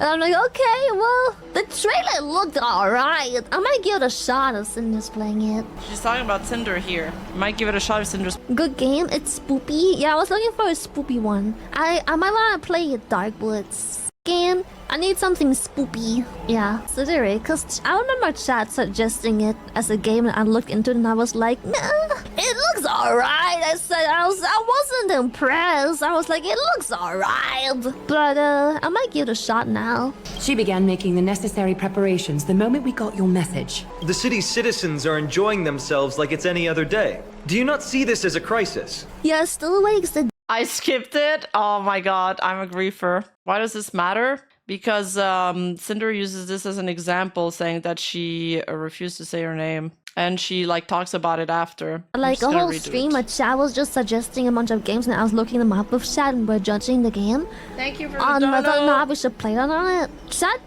yeah, it was Monday I think. Chat was like, go play Look Outside. They didn't explain much about it other than looking out. Sokotsuto, thank you for the raid. Welcome, viewers. Welcome. And I'm like, okay, well, the trailer looked alright. I might give it a shot if Cinder's playing it. Okay, if Cinder's playing, I might give it a shot. It's good. Good game. It's spoopy. Yeah, I was looking for a spoopy one. I might want to play Dark Woods. It also seems to be like a weird top-down, eerie, spoopy kind of game. I need something spoopy. Yeah. See for yourself. Yeah, if Cinder's playing it, I might consider it. Because I remember chat suggesting it as a game. And I looked into it and I was like, nah. She said it again here, so she said it twice. Let's continue. And this is Cinder's vibe from that his day. body. And she is playing Look Outside. Wrong again, but Shylily seems to know a lot about having the balls to say anything when she could never say anything herself. Like in your own words, just business, I'm sorry, but then it's true business fashion. You're going to have... Oh, and in that VOD, she's talking to Cinder in her chat. Wait, so that raid literally shouldn't be there in the doc as an example. Cinder is replying to Shylily in the chat to tell her that the game is good. She says it's so good. I guess she didn't say her name. We found out like fucking 5 days ago, collected the evidence for a day and then slept over it for day 2, really, because we realized we have a career-ending fucking evidence, so we went to fucking bed and posted it. Shylily again lies about the timeline of events. She found out about this 2 weeks ago, not 5 days ago, was when Shylily and Nano told Bao after her surgery they actually didn't have career-ending fucking evidence because Nano lied to everyone and everything Red said was projected onto me. I believe Shylily used the little evidence she had to make sure it ended my career. You know what? Again, I'm not even upset at your friend because he probably sees this, and just like the people before, you're just being successfully manipulated. I want to be mad and be like, what the fuck's wrong with you? Shylily told a viewer that her friend was naive for asking for more evidence of the claims made against me. It's really funny that Shylily said that to give it a few more years before they'd see the absolute audacity, narcissistic manipulation of all of this, because it only took 5 months to make the narcissistic manipulation abundantly clear. Ooh, shots fucking fired. Throughout her whole stream trashing me, Shylily avoided accountability, gave excuses, deflected, and made jokes out of the things she was doing while simultaneously admitting to everything she claimed was slander and manipulation that turned Nano against me in the first place. Shylily didn't care about the lies she was telling about me on stream. She won and celebrated my cancellation. She couldn't help but take a victory lap around my corpse. Says a lot about her narcissistic character. Accountability only mattered to her when it's the other way around. I should have known better than to expect the Shylily to hold herself to some standards as she did Snake. Whoa. Okay. This is insane. Shylily is the only one who was involved that has a highlight video of her stream talking about me on her main YouTube channel. She was more than happy to profit off of this and broadcast her lies about me to her 1 million subscribers. What did Shylily have against me in the first place? Speculations. Oh my god. We're going into the rats. Shylily lied about me on her stream, lied about me in her replies, lied about me to my friends, and lied to Nano at the very start. The actions she said were slander she admitted to on stream. Clearly, Shylily had something against me before Red ever talked to Nano about her, according to her as early as March 21, 2025, when she dodged the Repo collab. So what was her problem? Let's look at some of the things she said on stream again for the 4th fucking time. The pressure you begged for, greed has caused a lot of damage. Greed that got you from growing too fast and you were too filthy rich. Shylily viewed me as a greedy person and that all of my actions were due to my alleged greed. She encouraged viewers to donate any of all of my merch, but didn't dissuade them from burning it either. Shylily also wants to make it seem like I begged to be in her position at GamerSup as a part owner, even begging her. Okay, is there anything new here, or are we just gonna re-say the same things? She seemed to have a very emotional outburst when talking about me calling myself the Charizard of V-Card. Not that she'd known this, but for my debut anniversary on 6/25/2025, I was supposed to be releasing a limited edition Tub of Pyro Power with a promo V-Card, both with art drawn by Nanoless. Red and I fought with GamerSubs to make my promo card the same card across all purchases, instead of having a 1 in 10 chance of getting the holographic one. I could have made so much more money if people needed to buy a bunch of tubs to get the right card, but it wasn't about the money to me or Red. So this is the proof that they didn't do that. Not that she know this, but for my debut, exactly, she couldn't know this. But let's look at more evidence of this besides what she said on her stream. The first message of mine Shylily ghosted was about another V-Card collab when the rules were updated. Do you want to play the V-Card sim together sometime soon? I missed you during the Repo collab last week. The very next day on her stream for 3/29/2025, Shylily received a TTS message about my then upcoming AFK flavor. The first thing she said was that she had nothing to do with my part ownership. Oh, because she's co-owner, that has nothing to do with me, bro. I don't have a saying in that. That shit had nothing to do with me. Don't look at me, bro. It's got nothing to do. That's GamerSubs. Leave me out of that shit. She then says GamerSub has been begging her to make her a new flavor. She goes in on an almost 10-minute rant about she's not about the money, but that she has a bunch of things lined up she could release whenever she wants, but she's not like that. Pretty blatantly in contrast to the TTS message about me. 3/29/2025. So according to Sinder, so she dodged the Repo collab on 3/21. This message happens at 3/29. So by that point, it seems like Shylily already disliked her. Bye, Mel. No problem, Mel. Bye-bye. Yeah, no problem, Freed. I don't blame you. I'm also just trying to power through this section. It's a tough read. I feel like it's sapping my life energy. Like, for real. On her stream for 4/29/2025, a day after talking about my cancellation, Shylily told her audience she highly suggests that the right thing for me to do is to give up my GamerSubs part ownership. I want to make this clear. I reached my decision to give up my part ownership myself, and Shylily had nothing to do with my choice. But Shylily said this as if I needed to repent for the lies she and others told about me. GamerSubs had nothing to do with anything that happened, but that didn't stop Shylily from telling her viewers it was what she wanted me to do. If Shylily really cared about the impact my part ownership would have on GamerSubs, she would have considered handling things privately with me instead of being the driving force in making all of these lies public. losing the company hundreds of thousands of dollars. She probably knew all of this controversy about me could be a way to push me out of the company, all while keeping her own hands clean. It wouldn't look good for Shylily to go after the other GamerSupps owner after all. Okay, that is crazy. Or maybe, I don't know, she wanted to put her friends before, GamerSupps. 2 days after that stream on May 1st, 2025, Shylily couldn't help herself and made an announcement in the VCard production server where the staff, VTubers, and artists developed the game, notifying everyone. She chose to involve the over 70 people in this server in what happened. Personally, I don't have a screenshot of the Discord notification, or the full message, because it was deleted shortly after it was made. However, I have a screenshot of my notification history from that day when it happened, showing a part of what she said. Hey crew, I know it's been a terrible fucking week. Hope you're all holding up. I'm not good with words and trauma and emotions and all that business. Just want to say I feel sorry for you guys dealing with stuff that is none of your business. If Shelly wasn't trying to get everyone in the server involved, then no one would have to be dealing with this stuff like she said.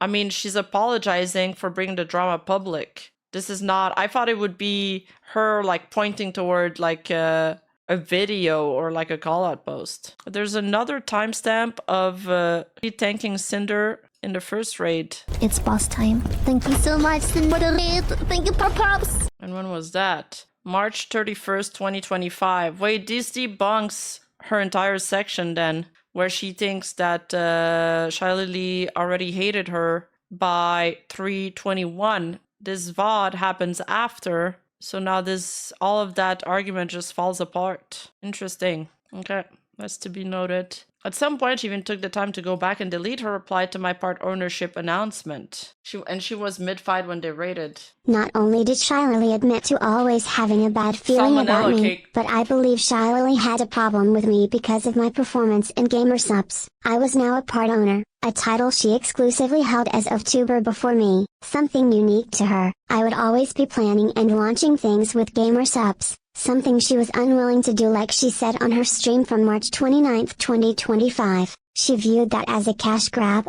as greedy, but I don't think just being a part owner was the problem. I think most importantly, she didn't like how enthusiastic I was about VCard, and the role I was carving out for myself in it. Not only did I mistakenly give out information early when VCard launched, like I showed in that section, but mine became the most sought after card in her game. Wow, that sentence is crazy. She's saying her card became the most sought after card in her game. So Shylily must have been jealous for her, trying to take her down. And that she wasn't the only part owner anymore. Even though I think Shylily's share is way bigger. I mean, owners sell parts.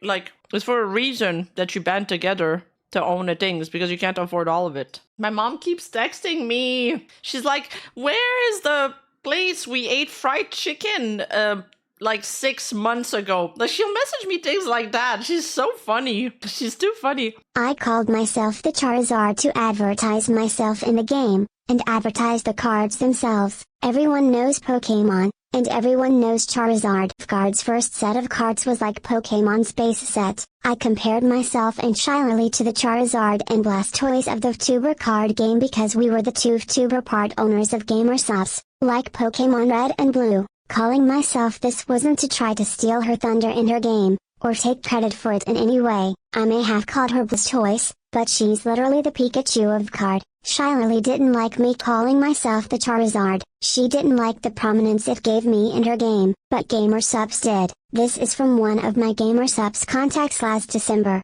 Will called MG's #1. See, now this is projection. This sounds like what she wanted Nanolis to be her artist and not do anyone bigger. Only Sinder be with Nano. See, now this is projection. Sounds like she wanted Nanolis to be her artist and not do anyone bigger. Yeah.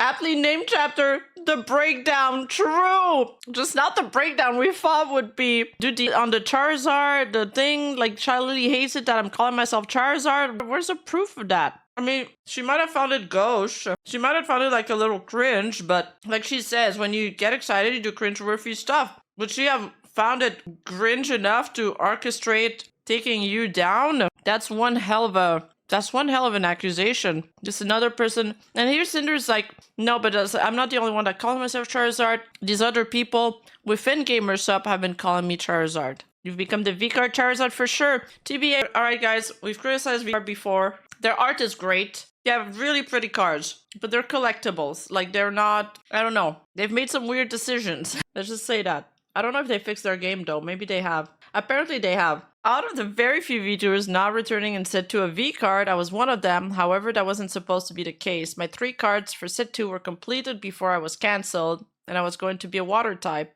I was told weeks after my cancellation that I had been removed from the lineup. Here's a crop version of one of my card artworks that went unused. But she was told weeks before her cancellation that she had been removed. I may be wrong about this, but after I was cancelled and removed, another VTuber who I didn't remember being part of the set was able to be added and presumably fill my vacant water card slot. This part is about the Numi stream. I don't get this part. What is she trying to say? Why does it matter? Why does all of this matter if she says that she got cancelled before her cancellation? Like I said in the section about this, I was expected to talk about this in my apology when it was never mentioned in Nano's or Bao's documents, because why would it have been? It was about Numi, who was not one of my accusers. It was settled privately between Numi and I in January, where I already took accountability for my actions. This event was publicly used against me, especially by Shylily. After I had already made my apology and had no way to defend myself or tell my side of the story, it was vaguely talked about without ever showing any evidence to support the narrative of me betraying and manipulating my friends. Over half a year of planning. Bao said I was planning Numi's concert with her for over half a year. Shylily said there was months of continuous planning in her reply to my apology. She's trying to say, oh, very convenient. My water card was removed from the lineup after I got cancelled. Surely Shylily's behind us. Get it. If this was planned with me over half a year, why was Numi's first message to me inviting me as a guest on November 25, 2024, about 2 months before the concert, and only a month later, and just over 5 weeks before the show, message read, not me, to start planning my performance on December 26, 2024. Numi's concert in NYC was on February 1, 2025. Her concert in general may have been planned for longer, but not my inclusion in it. Shylily said I never felt bad for failing my friends in reference to Numi's concert and on stream, and the only time she ever felt sorry in both the apology and before, guess what? When she was put in her fucking place. This is a lie. Here's a tweet I made in the middle of the night after I messaged Numi about not coming to her show, and before I heard from her. So this is her feeling like she's been letting down a lot of her friends, and that was before Numi messaged her to tell her that she didn't appreciate the way this was handled. That was after she flaked on Numi. Shylily said I broke an important promise, and on stream said Numi received 1 million empty promises from me. I never promised Numi I'd perform at her show or that I'd be there. It didn't do so on my behalf either. I've shown all of the messages about the concert. Numi said it was okay if I didn't perform it. I think at one point they said they would do it though. Numi said that it was okay if I didn't perform and okay if I didn't go before either my decisions were made. Yeah, they told her they would go, but then they thought it was complicated and she was like, you don't have to feel obligated. But again, that's not was the problem with that. Numi felt like she wanted to hear it from Sinder herself. She wanted her to come to her as a friend and tell her about it. Yeah, Sinder claims I don't know. True. And apparently Numi said that she told her in person.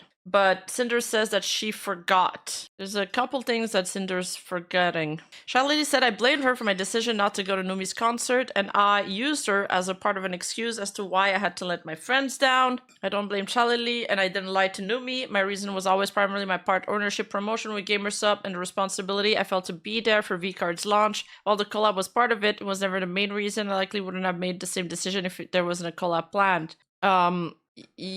She's not showing the screenshot that Shylily is referring to here, probably to confound us. But why Shylily believes that Sinder blamed her is because of this other screenshot where she said that she didn't dare telling her no. Something like that. I'm paraphrasing, but it sounded like that. Sinder, in her part about Shylily, or I think it was Numia, I don't fucking know because they all overlap, says that that's not how she meant it. But obviously, for everybody else, that's how they read it. And that's probably how Shylily read it too. That's how it comes across. Shylily said I blamed her for my decision not to go to Numi's concert, and I used her as part of an excuse as to why I had to let my friends down. Sorry, I already read that part. Ignore this. Cinder wasn't at the concert. Bao told her audience that I didn't go to Numi's concert. Shylily also implied I wasn't there in her reply to my apology, and then said on stream she wasn't sorry because she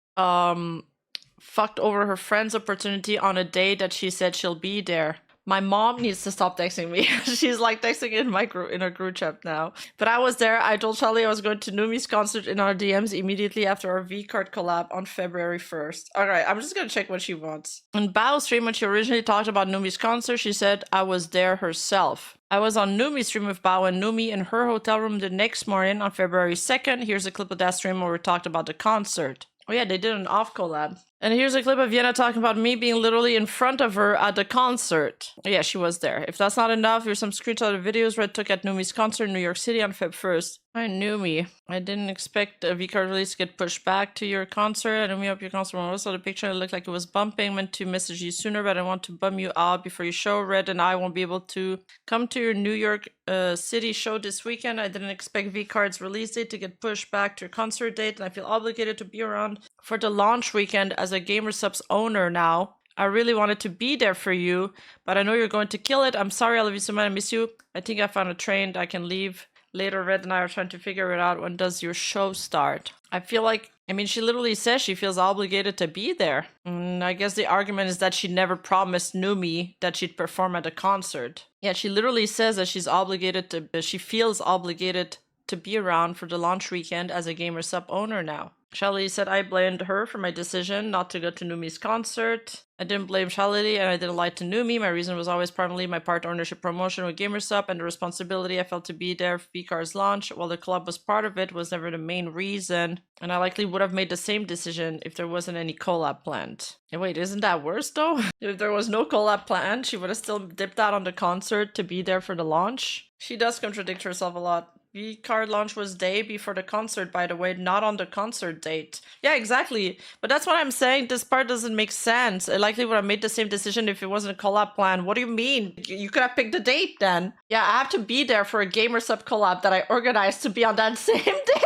Exactly. Yeah, in other words, exactly. In other words, Numi was right. You chose business but tried to blame anxiety. Yeah, I mean, the fact that she says, even if there was no collab, I would have made the same decision, kind of just proves that to me. You can see that these pictures look just like the image of the concert in Numi's own tweet, including the stage light. I mean, okay, I believe you. You were at the concert. I believe you. You just didn't perform. And you ended up going there after because you felt bad. Numi's stream. The main thing I want to look at from Numi's stream is a retelling of what happened between us leading up to her concert on 2/1/2025.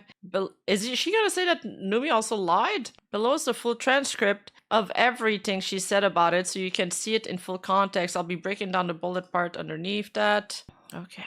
One thing that needs to be clarified is that Numi had 2 concerts at the start of the year, about a week apart from each other. She had one in LA. We know, you don't need to clarify that. We went over this. You were intended to perform in New York City one. Yes. It's not like she refers to both at them at different point, but never clarifies which show she's talking about. Holy wall of text. Okay, she repeats all the text here, so let's just go with those. I'm somebody that... This is Numi.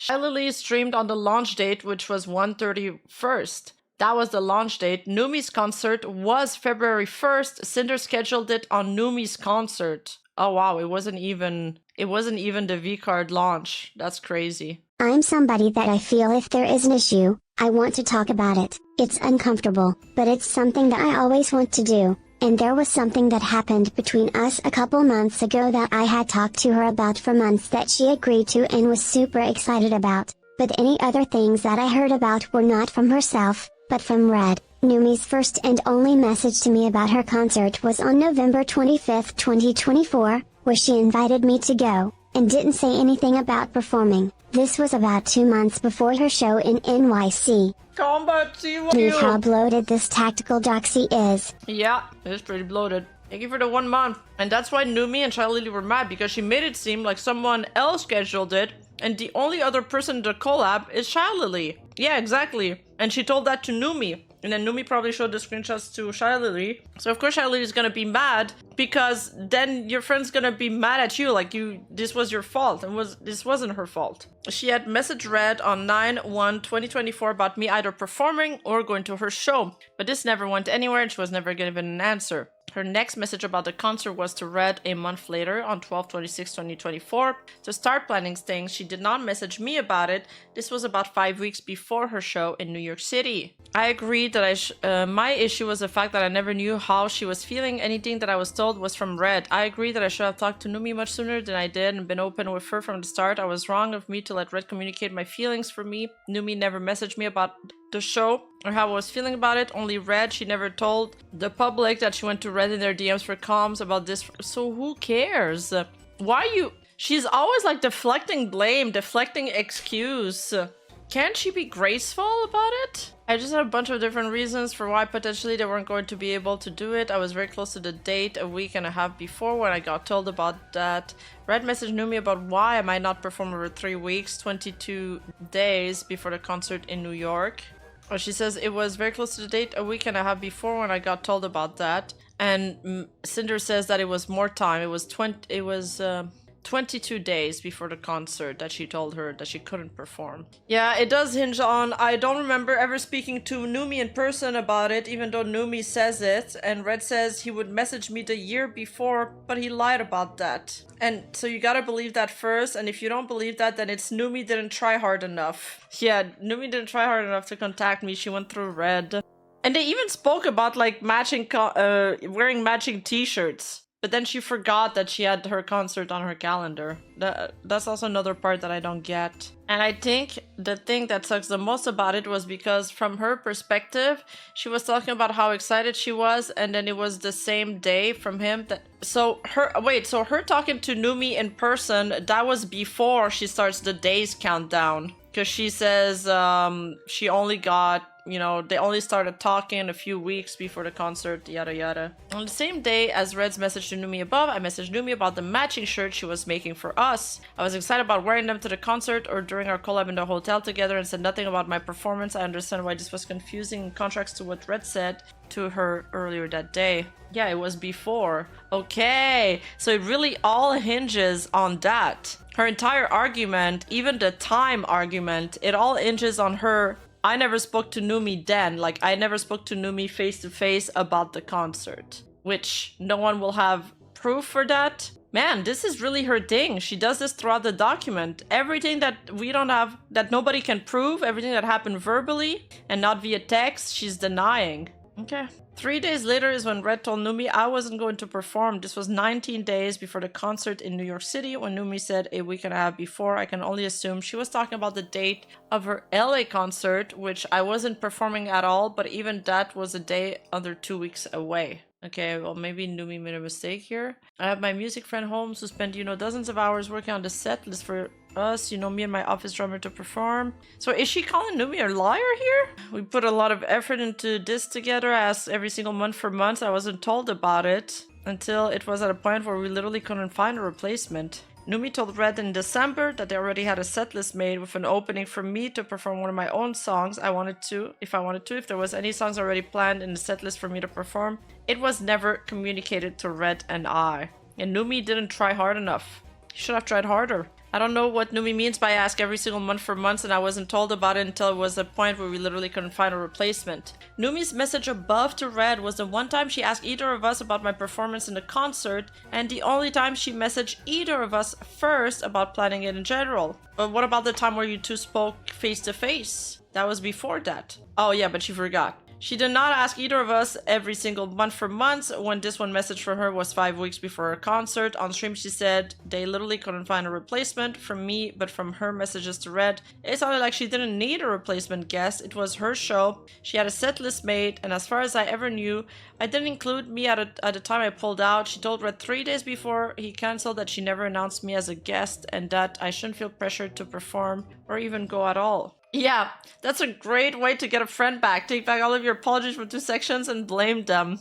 And then basically say that they're lying because she says she couldn't find a replacement, but then she says that she didn't even announce her as a guest. There's still time that she gotta fill in the concert, even if you didn't announce it as a guest. If the concert's supposed to be 2 hours, somebody else is gonna have to fill that time. Bao, put all of that aside just to be there for me, and to be there for me when Cinder couldn't even tell me herself how she felt. I feel so mad thinking about how she did that for me and to save her for not being able to go. and to find out that she felt that way about my best friend who has never given me any reason to not think of her as one of the best people I've ever met now. And I talked to her about how I felt and I told Bao how I felt, and I didn't really know what to do and I said like I just want to hear it from her. What? What's the part she said that, not announced her? Isn't that about keeping people private because she was worried about privacy? The New York concert is more chill than the LA one anyway, and I never announced a guest just in case. I wouldn't want to pressure her or anything. Oh, you mean she didn't announce her as a guest so people wouldn't be looking for her because she's coming in cosplay and they were worried about that? Is that what you guys mean? Oh, she said she was worried about privacy and security, and she said, don't worry, we aren't announcing the people, but that's not because they don't prepare for them. Oh.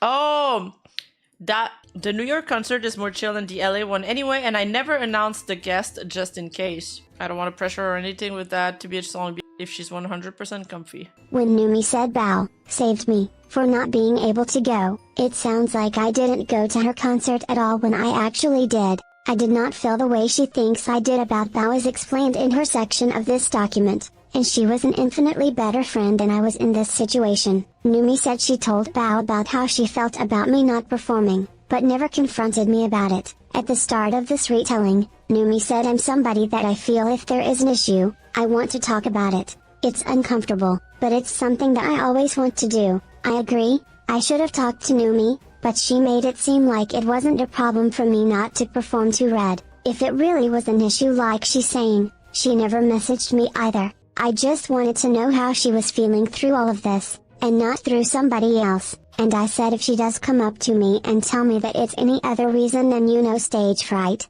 anxiety, worries, I would not be happy, and I get a message from her a couple days after my concert saying that she couldn't go because she felt responsibility but the reason that she gave me was putting business above me over her new position and how she felt obligated to do this stream that she said she had to do. I said, yeah, go for it. Yeah, go for it. Again, Numi doesn't specify what concert she's talking about here. I messaged her the night after her concert in LA, not after the show I was supposed to perform in New York City. I mean, obviously, yeah, she's talking about the LA concert from the day before. She's complimenting her on that, but she's saying that she won't be able to come to her New York concert. That's the next one. This was my reasoning for not going to her show, not about not performing. Numi, just like Shylily, is mixing up these two separate things into one. I did put my career over her, and that was wrong of me. The stage fright, anxiety, and worries were all true as to why I didn't perform, and that decision was made 2 weeks before this one. I did not, anywhere here, tell Numi I felt obligated to do this stream that she said she had to do, like she said, and she didn't reply telling me to go for it. My collab with Shylily wasn't even scheduled at the time my performance was cancelled on January 13, 2025, and wasn't my reason for choosing not to go to her show later on. But you said that was your reason. You said that was your reason. Now you're walking it back. And you even say in that screenshot that you felt obligated to be there for the launch weekend, which was 1 day before the concert, actually. After I didn't reply, sent a message saying maybe they can make it after all, and then getting a message from Red saying she felt really guilty she couldn't go and we want to make it so that we can be there for you. And I just think that's what really caused me to want to say something, and I did. And I messaged Sinder and expressed my disappointment, and she apologized and told me all of the reasons that she should have said instead of bringing up the business. The night I sent my first message to me, I did feel guilty about it, but it was Red who told her that when it should have been me. Here, Numi again confuses the two different reasons for not performing and not going to her show. I forgave her, but I saw that she brought up a collab that she said she couldn't miss, and I didn't believe that because if there's one person outside of Bao that I know would not put business over me, it's Lily. Oh.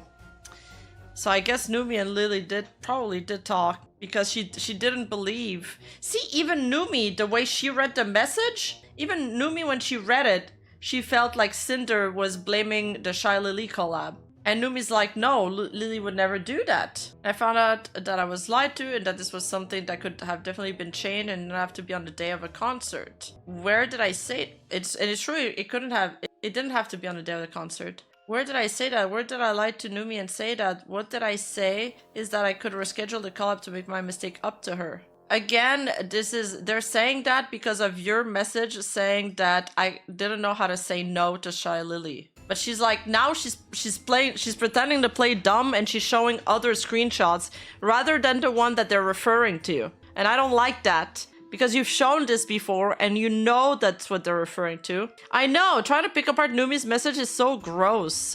It's so gross. She tried, like, Numi's message, like, Numi didn't even go hard on her at all. And same with Bao, like, the way she just picks apart everything that they say and do, it just makes me feel like she's not sorry at all. I believe Shylily convinced Numi to see things her way and made her believe my intentions were to hurt, sabotage, and lie to her, the same way she convinced Nano to believe Red was lying and manipulating her. She only decided to go to the concert because she felt guilty. I said wondering that if I didn't say anything, would she have even said anything at all? And it just feels, I don't know. Well, no, probably not, because Sinder is like, oh, I thought it was settled privately, and probably didn't even know that she didn't believe that it was a problem. I said, I hope you don't turn into somebody that will always prioritize the business over the people who care about you. No, I wouldn't have said anything. I would have kept my mistake to myself and hoped Numi didn't hate me because of it. I could not open up about how I felt. It was this conversation with Numi that made me take steps to change the way I've been so closed off to people, and made me realize I can't keep holding everything in. I wasn't going to put business over friend in a situation like this again, and wanted to be absolutely sure I was there for her at her next show. At least. What time does your show start? Saturday, Numi? And was there anything planned for Sunday? So we're taking the late train to New York City, and we'll be able to get to the venues right before the show starts, but I need to know when we will leave Sunday if you booked anything so I can book a room. Cinder felt really guilty after she messaged you, and so we're making things work to be there for you. So it's after Cinder canceled, she feels really guilty, and now they want to go to the concert. Yeah, so in her own words, she felt guilty. Yeah, they knew they fucked up. Numi, Bao, and Shylily couldn't have been misinformed on what happened with Numi's concert. They know what happened, what I said, and that I was at the show. I'm choosing to believe that Numi and Bao didn't intentionally lie about the concert. Emotions were high and maybe they were speaking from feelings rather than fact, but the story told to the public wasn't true, and no evidence of what happened was shown. Another thing I want to address is what Numi said about Bao and Tricky being isolated. I've already conceded Bao was isolated due to my actions and apologized in her section of this document, and I apologized to Tricky in the accountability section for leaving her behind that day in Japan, but Tricky was not isolated by me or Red. I was doing things all the time with her online, and with Boss Rush, and Red and I were almost always with Tricky during every trip we were on together when no one else was. All the time we spent around Tricky made her one of our closest friends. Red and I have done more for her than anyone else. It's always about others, isn't it? Other people are worse than me. But Tricky, like myself, I'd always want to keep the peace between everyone instead of bringing things like that up. Nanones lies, speculations. Throughout this document, I've been basing my arguments on the assumption that Nano didn't share the full story of what happened between her and Red to Shylily, my friends, the public, and instead lied to save her ass, as Shylily would say why. Here's what led me to believe this is the case. Haven't we gone through this already? Nano had Shylily on her side from the start because she was the one who told Nano she was being manipulated. No matter the story she told or little evidence ever showed, Shylily would back Nano up to my friends. Nano couldn't go to Bao herself about what she showed Lily because she would have had to show the full context of Bao's model being cancelled to her. Oh yeah, and according to Cinder's rat, Nano never took Bao a second time. That was a pretense for her to get more money from Red, but she had no intention of ever doing a Bao model. Nano had Chylily's contact Bao so she could explain things and vouch for her story, and also wasn't going to show Shylily what she said about her best friend Bao. The exclusivity deal between Red and Nano had nothing tangible happen to anyone other than Nano as a result. It doesn't matter, the intent was there. The fact that there was no tangible stuff doesn't matter. It's like when you frame somebody for attempted murder, but the murder didn't happen. It's still a crime. Including Bao's model being cancelled, something Bao never hinted at knowing. Nano could have lied about it, never been agreed to, without ever showing the full DM, just like it's lied about never happening in her document that Shylily presumably wrote for her. Nano blamed all of her past model cancellations on us, under the excuse of years of... No, she didn't blame all the past model cancellation. That is false. We checked that. She only blamed the she said the blacklisting of, and it's in regard to 3 particular creators, or 4, which are Bao, Cotton, Silverveil, and spite. All of my friends, including Shylily, were all saying that all of this was happening over years and going on for so long when nothing was. They all used that time She didn't want to go cause of cosplay, cause of singing, cause of collab. Just admit you didn't want to go. It would have saved time. Yeah. They all used that timeline to support their belief that there was no way I didn't know about the few things Red actually did without telling. I mean, the Silvervale stuff dates back from 2023, so it has been going on for years. It actually has been going on for years, because we're in 2025 now, so it's at least 2 years. On her stream, when talking about making her decision to make everything public, Bao said, and I know that for so many people to be affected that it was the right decision to do. If my friends had a full story, they would have known nothing was happening over years. Nana wasn't manipulated and she wasn't guilty of vexing so many people for own cancellations. The decision to make things public was left up to Bao, and if she didn't say something, no one else would, even though all of the alleged evidence and wrongdoing was in Nano's DMs, who claimed she was the victim of abuse and manipulation and sabotage of other VTubers for years. She wasn't going to make a statement on her own. Red asking Nano not to work with Spite wasn't shown in her document, even with other messages about Spite being included. Why? You'd think it'd support her story of sabotaging other creators. I believe it wasn't shown in her document, or to my friends at all, because Red didn't manipulate Nano to do it. Red asked her, and Nano gladly and willingly agreed with him, the same way she didn't show her gladly and willingly agreeing to the exclusivity deal. She wasn't manipulated and her story would fall apart. Nano replied to Silvervale's document saying, I literally can't believe this, as if she didn't know exactly how and why Silvervale's model was really cancelled. If my friends had seen everything, they would have known Nano was guilty of doing this herself. God. Bao's document doesn't crop out Nano's message calling her exclusive deal with Red fair. If Bao knew everything that happened and was just trying to lie to protect Nano, this message would have been cropped like it is in Nano's doc, which Shylily had a big hand in putting together. Wait, the fact that it's not cropped in Bao's doc should be proof that Nano didn't show them the full screenshot, no? My friend's confirmation bias towards me because of Numi's concert and Bao's feelings of isolation gave Nano the cover to leave out details in her story and what was shown to them. They weren't concerned with Nano's actions, but the action they were convinced I did by her and Shylily. I believe Shylily pushed everything along to be executed in a matter of days, and Bao was given the choice to make everything public when she was in a great headspace after surgery. Okay, but if that is the case, then that's your friend's choice to decide if they're gonna be angry at Nanoless for this after you release the document. And I mean, if that is true, then there's gonna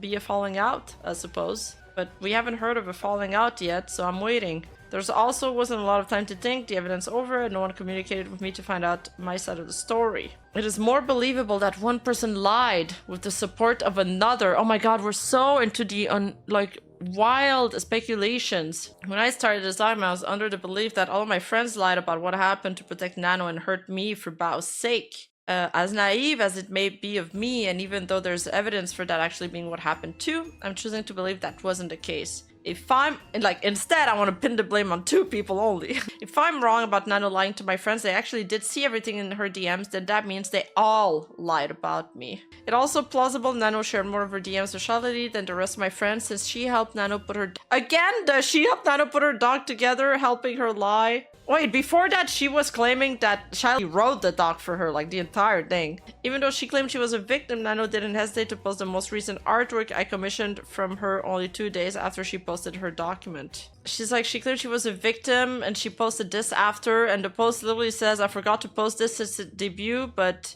doing now just so we don't waste it. She says just so it's not wasted, like I worked on this for so long, whatever. Shylily's manipulation, speculation, another one? And another one. The 2 big reasons why Pyropuffs defended her so bad. Shylily was involved in everything from the start and came out of this the hero. Well, there isn't a lot of hard evidence of it, but due to her actions and things she said, I believe she may have manipulated everyone and how everything played out. She seemed to have a lot of knowledge about how a narcissistic manipulator would act, so let's look at her own actions.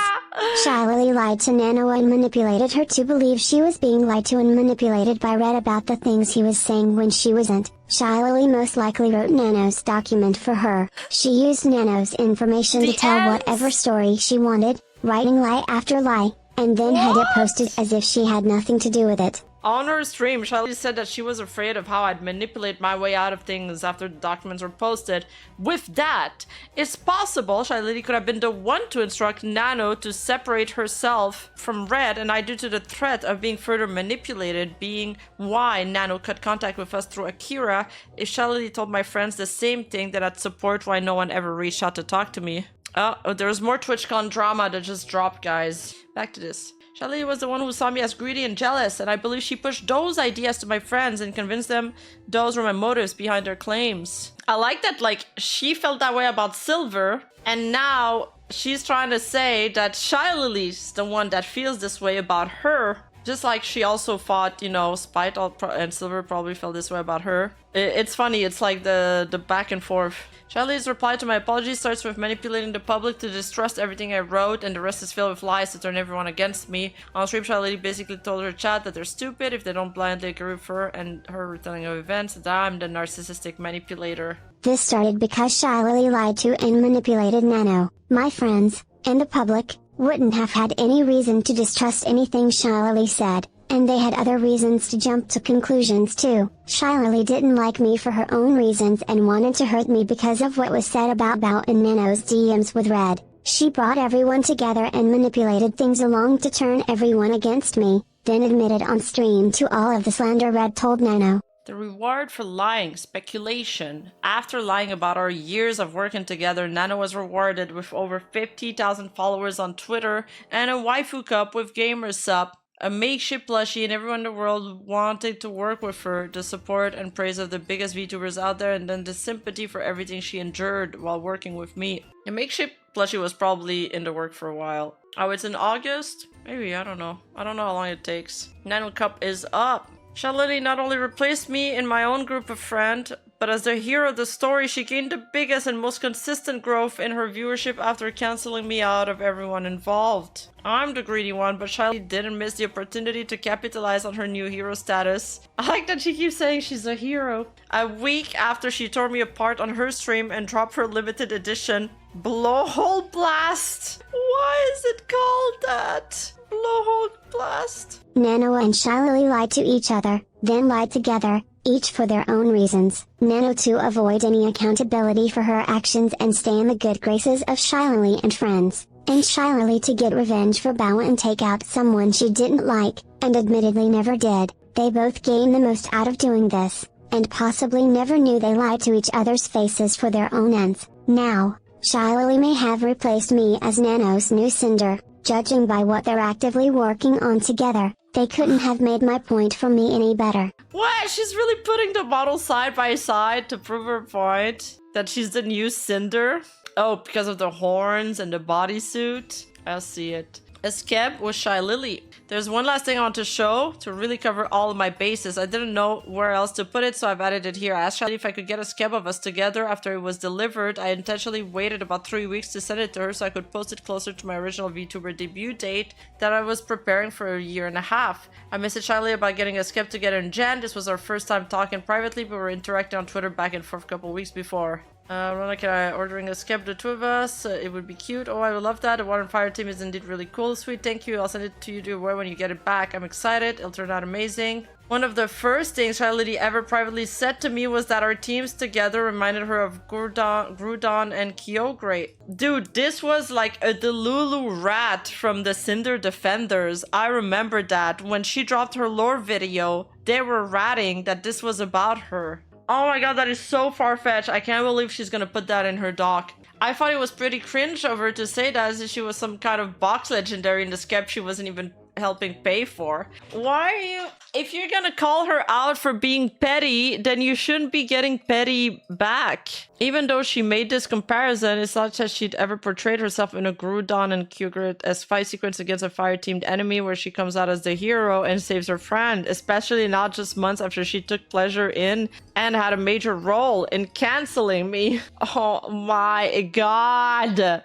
I know how long of a project like this takes to complete, and even though I'm sure Shylily has had a story she wanted to tell. Someone else was credited with writing this lore.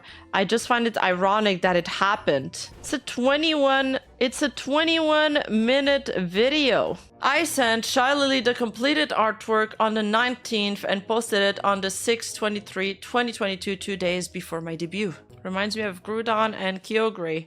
It's so cute. Oh my god, Water Kate and Fire Dog. I hope you've been doing well. The skip was finally delivered. It was so worth the wait. It's so cute. It looks so amazing. Let me know when you tweet it out so I can retweet it. Of course, I'll post it soon. There you go. You can no longer send messages to this person. She got blocked. By the time she's really salty about Shylily and Nano and her entire group of friends. She says she like, at first, it sounded like she thinks Bao, you know, is a victim, and so is Numi. But then the entire time on their section, she's like picking apart their words, kind of insinuating they're lying, insinuating they didn't try hard enough, and kind of weaseling her way out of it. It's just such a bitter taste in my mouth. By the time this art was posted, I'd just been shy of 6 months since the scab was placed. My scab place, I just talked about... Okay, where is this going? I don't get why the scab is an issue so far, but maybe she'll explain it. Since I just talked about the scab with Shylily, I might as well address this too. For years the scabs I had gotten with people have been held against me,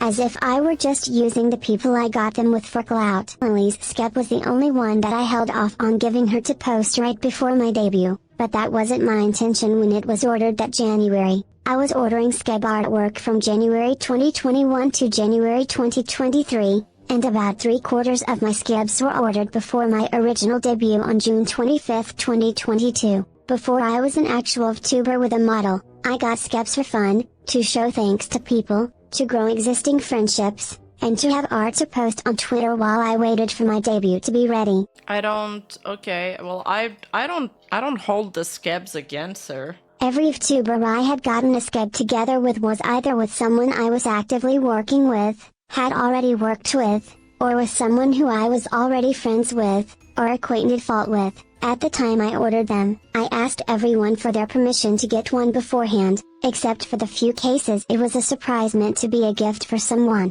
As far as I remember and can tell by my financial files, I paid for all of these myself, including Shylily's, and I never expected anyone to chip in. Okay, who cares? Where's this going? Get to the point! This is every scab I ordered, with about half of them being of myself. The censored scabs below are in SFW. There are 2 scabs with Trekkie and Ruu that didn't show up on this page that I've shown below this instead. In conclusion, why are we... So what was the point of all that? That was just to show us that Lily said the Groudon and Kyogre thing. But I don't get the point of the scabs. Maybe she's addressing like all the fan speculations, even like some of the crazy ones. Notice how she always talking about herself, about how noble and generous she is, how much she cares. I don't know, there was an entire section of her like showing how much better they treated Nanoless than everybody else, and how they put her eye in her room and everything. And look how much better we cared about Nanoless as a person, not just for her art. In Bao's section, Red explained his grudge against Bao that led to his and Nano's exclusivity deal. Does it matter explaining why Red held things against Bao that he told Nano about? Or explaining that I only treated Bao differently because of Red's feelings towards her? No. But since this was all made public, it had to be explained. What both of us did was wrong, and we should have addressed the problem when we could have. But it matters how Red got to his conclusion about Bao. Wait. Does it matter explaining why Red held things against Bao that he told Nano about, or explaining that I only treated Bao differently because of Red's feeling towards her? No. But since this was all made public, it had to be explained. It doesn't feel like they believe that what they did was wrong. Red was acting on his own. He's his own person. He told the truth according to him and his own experience. After all, you've been repeating us that through the entire document. My brain is melting. There's a funny fact about the end part. Wait, what is it? What is it? This it was my favorite part of the breakdown. The end rat. I love that. That's kind of like, remember when the whole Nijisanji thing went down? And people were ratting about the skinwalking, like some talents being skinwalked, and 4chan was all about like, well, the apostrophe is different. That's what it reminded me of. But it matters how Red got this conclusion about Bao. No, it doesn't, though. Even if you explain to us how he got his conclusion about Bao, it doesn't excuse it. Red couldn't see the whole situation around Bao and Sak any other way. After Sak went exclusive, Red pieced together every action he experienced and noticed from Bao to corroborate a story, based on assumptions, and a pattern of behavior that made perfect sense to him. He ignored any of the good things Bao had done, now thinking she was being fake about everything. He didn't contact Bao about any of this at all to verify his theory. He was angry at her and already made up his mind about what she'd done, and thought she'd lie about it anyway. Red eventually tried to get even with her by making a deal with Nano to take the opportunity of working with her away from Bao. Once the truth came out, he turned out to be wrong. Not just once the truth came out, he turned out to be wrong the entire time, but okay. What Red did was... Why do we have to keep re-explaining that? Pieced together an assumed story about someone from observations and experiences with them after something negative happened regarding them, adding up to a supposed pattern of behavior. Focus solely on all of the negative things that happened with that person that fit the confirmation bias towards them, never considering any of the positives, which all became part of the conspiracy. Never contacted the person to find out the truth of this story due to being angry at them for what was already determined happened, and thinking they'd lie their way out of accountability. Took retaliatory action against that person in response to what it was assumed they did. The story about the person turned out to be wrong to begin with.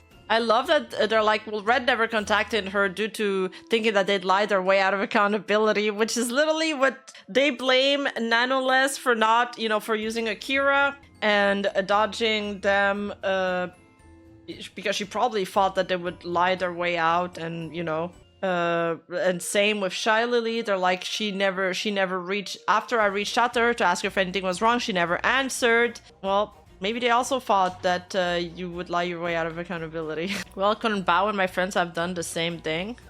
Oh, okay, I didn't expect this turn. Alright, walls of text. They heard what Nano and Shylily were telling them, saw select screenshots of Red's messages with Nano, and assumed there couldn't be any other way but me knowing and agreeing with everything Red said and did. They used their combined experiences with us to back up their theory, were convinced of my motives by someone other than myself, and corroborated a pattern of behavior. No matter what I'd done for them or what we did together in the past, everything was now seen as an act to use or betray them. None of them contacted me at all to verify their claims and instead jumped to conclusions. They were mad at me for what they were already convinced I did, and were probably told I'd manipulate my way out of it. Then they took action against me that they thought I deserved in return by writing and posting their documents to the public. Next. My friends made their decisions with the information they were given. They were quick to assume that everything Red said were my shared thoughts, but they weren't. My friends never saw Red and I argue, didn't know we lived together, never knew I cheated on Red, and couldn't have known how our relationship was beyond what they saw during the half a dozen times we traveled every year. They decided that this was the culmination of some long series of wrongs I've committed against them to further myself. I am not a perfect person by any means, but to claim that everything I've ever done with my friends, for them, shared with them, felt with them, was all fake is wrong and unbelievable. Where are any of the screenshots of me bad-mouthing, backstabbing, or sabotaging them? They were not rungs on a ladder for me to surpass. I have never had real friends until I found them. No, I believe that a lot of the moments that they shared together were true and they did matter to her, but that's not the claim that they're making. And, I mean, again, I'm gonna repeat this argument again. I've said it a dozen times already, but like Sinder just... Everything that there's undeniable proof against her, she admits to it. But everything that she can deny, she conveniently... Red never told me, I didn't know about this, I forgot Numi's concert, even though Red put it on the calendar. Oh, Numi talked to me about the concert months before, in person. I forgot about it. That never happened. It's like, it's too convenient. I think the truth probably lies somewhere in between. Like, she didn't know about everything that Red said, but she knew more than she's letting on. She knew more than she's letting on. And then there's that one screenshot where Silverveil is like, well, Red kind of made me feel bad here.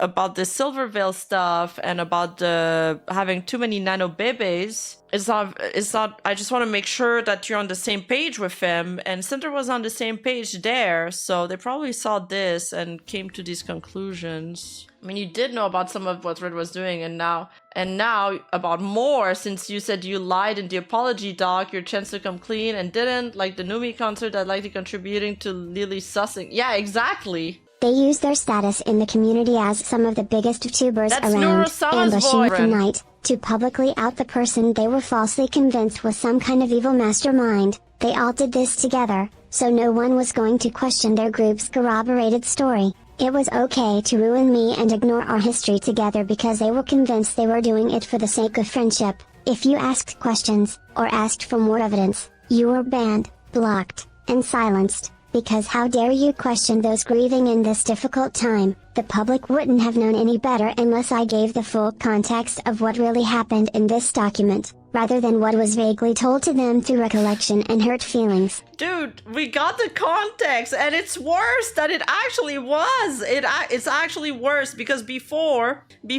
people were saying that Nanoless wasn't manipulated because we couldn't see the messages before. Those that were shown in the doc. Now we got the messages before, and it looks fucking worst.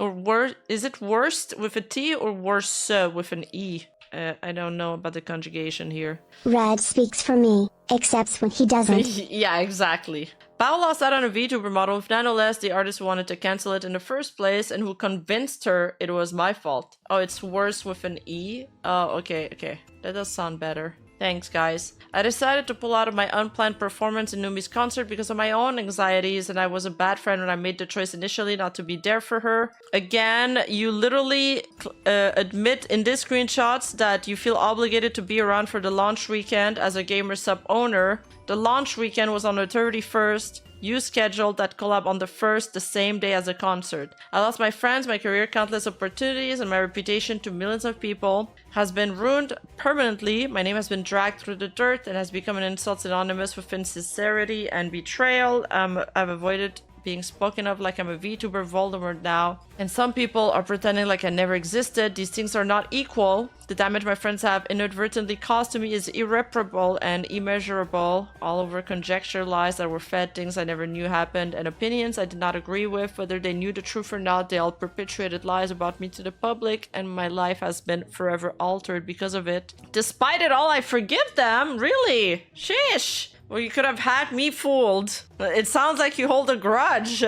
Damn! You could have had me fooled there. Numi said on her stream that talking about things is always the better option. The pivotal thing my friends didn't do was talk to me or read about anything, never hearing what we had to say about Nanos and Shylily's claims. Even Bao on her stream was left questioning the motives behind things. Everything that happened circles back to poor communication from everyone. Both Red and I didn't communicate with Bao about his problems with her in December 2024. I didn't communicate with Numi about performing in her concert and how I felt about it before I cancelled on her. If there were ever really any problems Nano had with us, she never communicated it. No, she did. She tried to stand up twice to Red, but she folded immediately both times. Numi didn't communicate with me about her concert, only trying to plan things through Red and confided in Bao about how she felt about me canceling. Now hold on. She did communicate with you about her concert. Numi says that she spoke to you about the concert.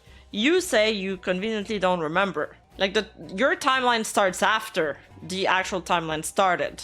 And then Numi did communicate to you after you were like, you cancelled with her. Bao didn't communicate with me about her feelings of isolation, only expressing those feelings to Numi privately. Shylily didn't communicate with me about whatever problem she had with me and resorted to petty actions instead. Yeah, despite it all, I forgive. After 1,000 pages of condoning their harassment, proving the blacklist was larger than one creator, proving that it extended to more artists, which won't be a focus here, and rationalizing paranoia. True. And it did extend to more artists, which, yeah, they didn't really talk about. No one communicated with me or Red before choosing to make everything public, ending in my cancellation. Oh my god, why is there so much text? How could there be more text, guys? How? Just how? I don't think Nano's actions didn't start out malicious. She wanted to find out if what Red said was true, and Shylily used that against me. I do not believe Nano ever shared the full, true story of what happened between her, Red, and I with my friends, and instead chose to protect herself and lie about everything. Yeah, this is like 5 It's hard to conclusions. Nano put her own document together, and it's heavily evidenced that Shylily did. Nano sat back and let Shylily take the wheel for her after knowingly lying about what happened between us. When you consider that Nano's and Bao's documents were planned together and posted simultaneously, it was on purpose to put my betrayal of my friend first and foremost, even though Nano said she didn't care about Bao. After viewing the entirety of Red's DMs with Nano and having the full context of their conversations,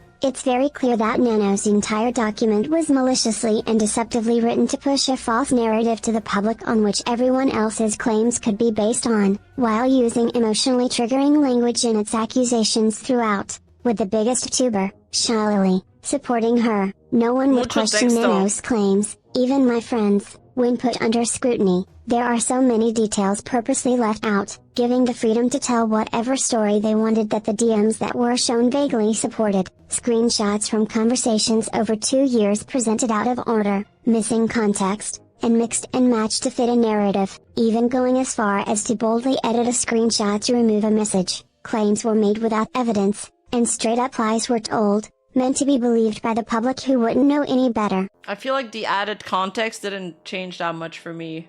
Some of the claims in Nano's document don't even match the screenshots provided as evidence. It's like no one actually read the screenshots provided and either just read what was written, or just listen to the large voices telling everyone what they said happened. This document was falsely written to paint Nano as a victim who had no agency in her choices without showing any of her guilt, and Red and I as evil, manipulative people who only wanted to use Nano for our own gain, sabotaging every project she's ever cancelled, and cherry-picking exactly what needed to be shown to make that case. Everyone was told that everything in Red's messages had to be my thoughts and feelings as well, for all the blame to be put onto me, as if he isn't his own person. Only 3 total screenshots of my own words from 2 conversations over a year apart from each other were shown. The only manipulation here was to the evidence in Nano's document, and to the public's perception of me. And then show your messages with Red. You've DM'd Red before, show us the entire convo.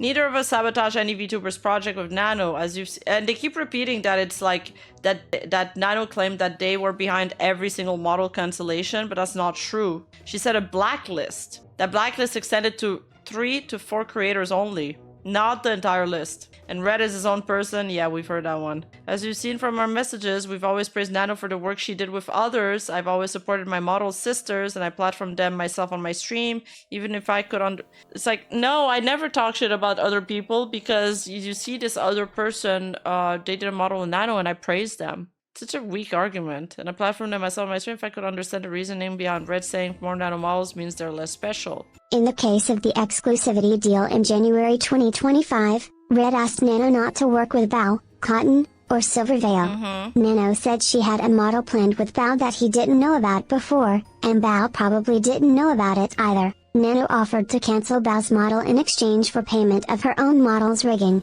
They negotiated and made a deal that was never shown to the public. To argue that Nano was manipulated in any way is crazy. You wouldn't Nano have was wanted her just to as show complicit it. in their deal as Red was. She had no problem asking him about and talking about the drama around Bao that her document claimed she wanted nothing to do with, and then offered to cancel Bao's model herself. I had nothing to do with this happening and had no knowledge of it until the documents were posted. Red and Nano are the only 2 people that could have told me about this, and neither of them did. There's nothing to show for it because it didn't happen. I can't prove a negative. You know, when Sinder said the burden of proof relies on the accuser, not the accused, but then she ended up proving everything they were accusing her of.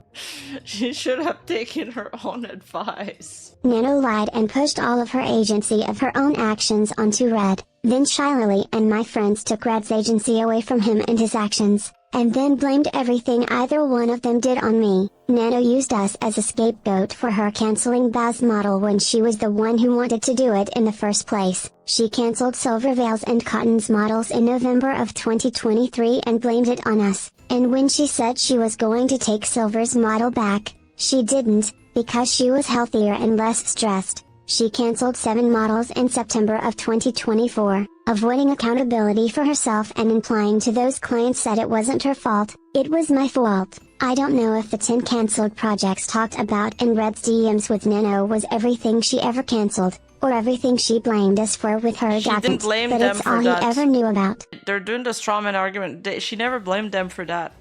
Nano's document is actually pretty clear. When you reread it, it's pretty much the same claims. Nano was clearly capable of thinking for herself and was always in control of her own business decisions. She repeatedly overextended herself and overbooked too many projects that she couldn't handle, again and again. If Nano was able to cancel on some of the biggest VTubers out there, bigger than me, she could have chosen to cancel plans with us, or stopped working with me altogether if she really felt the way it says she did in her document, but not once did she. Instead, she said she just wanted to do Sinder stuff. We didn't hold any power over Nano, we didn't threaten her, we didn't blackmail her, and we didn't manipulate her. We were her most loyal, supportive, sympathetic, and repetitious clients who genuinely cared about her, and she knew it. That makes the manipulation even more powerful though. Like, she believed that she had her best intention in mind. So why would she have distrusted your word? Why she would have distrusted your advice when you repeatedly told her that you don't just care for her as an artist, you care for her as a friend. 2 hours after she canceled her model with Silverveil, Sinder magically woke up from her nap to message Nanoless to tell her how much he cares about her as a person, not an artist, mind you. And Red, just before, he was like, oh, Silverveil, she doesn't answer you, she doesn't really care about you, like kind of insinuating that. I don't like this shit. Like, I see right through them. And fuck, what was my other thing that I wanted to say? I like that she's like, Nano is clearly capable of thinking for herself. She was able to cancel on some of the biggest VTubers out there. She has a spine. She wasn't manipulated by us. But then she makes the argument that she was manipulated by Shylily. So which one is it? Is she easily manipulated or is she not? And then the other thing is that Sinder doesn't even realize how persuasive Red is. Because when Red had this Delulu idea about Bao, who was Cinder's friend, by the way, it's kind of fucked up that you have these ideas about one of your friend's friend. Cinder decided not to say anything and not to respond to Bao's comment or something, to keep the peace between her and Red. So even Sinder couldn't stand up to Red, but she wants Nano, spineless Nano, I'm sorry to call her that, but it's kind of true, spineless Nano to stand up to Red, when she herself couldn't stand up to her manager. He works for her, and he's her boyfriend. These things aren't adding up. These things aren't adding up. Even if Nano genuinely had anything against us the way her document explains, which she never, ever showed or expressed, she could have aired her grievances with us and parted ways, evidenced by our acceptance of Akira's messages, but instead, she found herself in this situation, and as soon as it was advantageous for her to do so, she conspired to cut all contact with us, and use us as a scapegoat for her own actions under the guise of abuse. After one conversation with Shylily, it didn't matter who we were to her, just that she would have been caught without blaming us and using the manipulation excuse. She carved a path to the best outcome possible for herself and came out of this with more support than ever. As stated in this artist's now deleted tweet, Nano removed herself from direct conversation, and used emotional language to attack and rally rather than actually caring about fixing the problem. Dude, you're so right. Oh, that's the other point I forgot. She says true, and she contradicts herself, because in the first few points of the document, she clearly states that she guilt-tripped Nano, and what is guilt-tripping if not manipulation? But later in the doc, she says she didn't manipulate Nano. I guess this is the problem with writing a 1,000-page document. You forget your arguments throughout, and you contradict yourself all the time. Nano has shown herself to be entirely self-serving, an opportunistic person pretending to be meek whose words mean nothing, given the opportunity to further herself or gain something to her benefit, even at someone else's expense, at the biggest VTuber's expense, or even if it's at the expense of people as supportive as we were to her, she'll take it. Thank you, Zen. The public was lied to about what really happened between myself, Red, and Nano. Nano wasn't manipulated, she wasn't a victim, and I didn't betray Bao or any of my other friends. Nonetheless betrayed me, and in the end, I was nothing to her. It really was just business to Nano. Red and I were her most supportive and loyal clients over 4 years, paying for her to be taught how to cut art for model rigging in the first place, giving her over $100,000 to buy her new house, building our careers side by side, and this is how she thanked us. No matter what Nano did, she will continue to be supported by the people she worked with to cancel me and by the people that want her artistic talent. I will continue to use my art and models from Nanoless until they can be replaced. There is literally 5 conclusions! In conclusion, Shylily. I used to look up to Shylily, but now I don't know how anyone can. The L she holds on her forehead must stand for liar, because Shylily was the first person to do so. She had her own grudges against me before this all started, and in true narcissistic fashion, she lied to and manipulated Nano to avoid accountability, turning her against me. She's Shylily, so of course Nano was going to believe anything she said. The only thing done to Shylily was that Red dared to speak about what she was guilty of doing, and though we'd have to consider her competition for her petty, unwarranted behavior towards me, and because you guys thought that she was trying to steal your model artist. She still expected her own section my apology though, as if I had anything to apologize to her for other than not knowing she was talked about. She probably just wanted a concession from me for some narcissistic sense of victory. Wow, this part sounds so unhinged. Shylily wants to claim she sucks at Discord, and Bosca told me that she used Discord only for business meeting and stuff. I guess that part was true, because this was all just business to her. She had no problem using, understanding, navigating, organizing, and communicating with a dozen or more people in Discord consistently over 2 weeks when it came to canceling me, but for some reason didn't have the balls to respond when I tried to resolve things. You know, it's a stark contrast between earlier with Annie and Vadal. Yeah. One tried to be professional, but the artist wanted something more. Meanwhile here it's all, oh, we are friends, you can trust me. Yes, and even after they had a falling out, it kind of stayed professional too. My own experience for sucking at Discord is an excuse to avoid accountability for her to not put in the time and energy to talk to people she doesn't feel are worthy of her time, including her friends, sometimes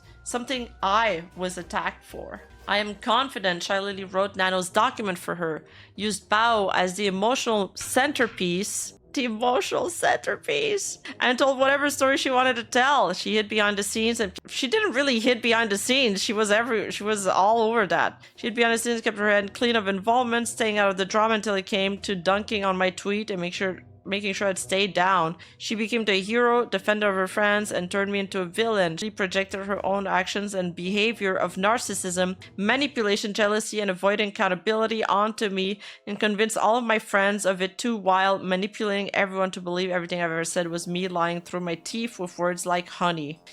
I'm gonna need some evidence for these very strong claims. She threw her morals out of the window, lied, and claimed I was trying to deplatform them, when Shylily was the one eager to deplatform me. Shylily is definitely afraid of losing relevance. Okay, we're just straight up in delusions. Shylily is definitely afraid of losing relevance, and she gladly conspired to take out the person she felt she was losing relevance to in her own passion project, and pushed my cancellation to be done as soon as Bao was out of surgery with Nano's career-ending evidence. No one was going to destroy Shylily's word or side against her. Her celebrating my cancellation on her stream was justified in the eyes of the public. She misled, all while admitting to slander that started this. Shylily didn't care about accountability. She was ready for blood, and she got it. It's very easy to lie about someone when the person being lied about is the only one who can disprove them, and everyone was manipulated to believe anything they could say in their defense couldn't be trusted. Twist what really happened to fit a narrative, then repeat it over and over again until it's believed to be the fact. This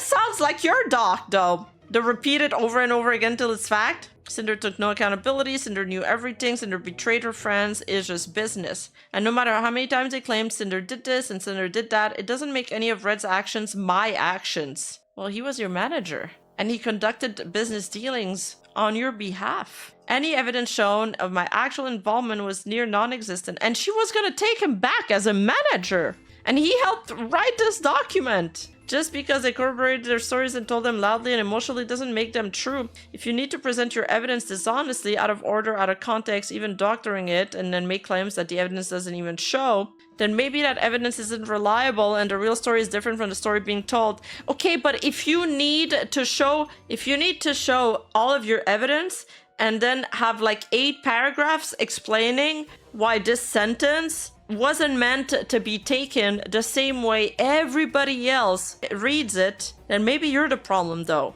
It's like that meme, that Dofi meme, where it's like, from a very young age, I knew that everybody was wrong and I was right. That's what it sounds like. This was a witch hunt and everyone involved just wanted to move on from it as soon as I was gone. Yeah, this is why this document is over 1,000 page long. Is 1,000 page long, not over. Hey, you! Don't forget to like and subscribe and hit that bell button. And I'll see you in the next video.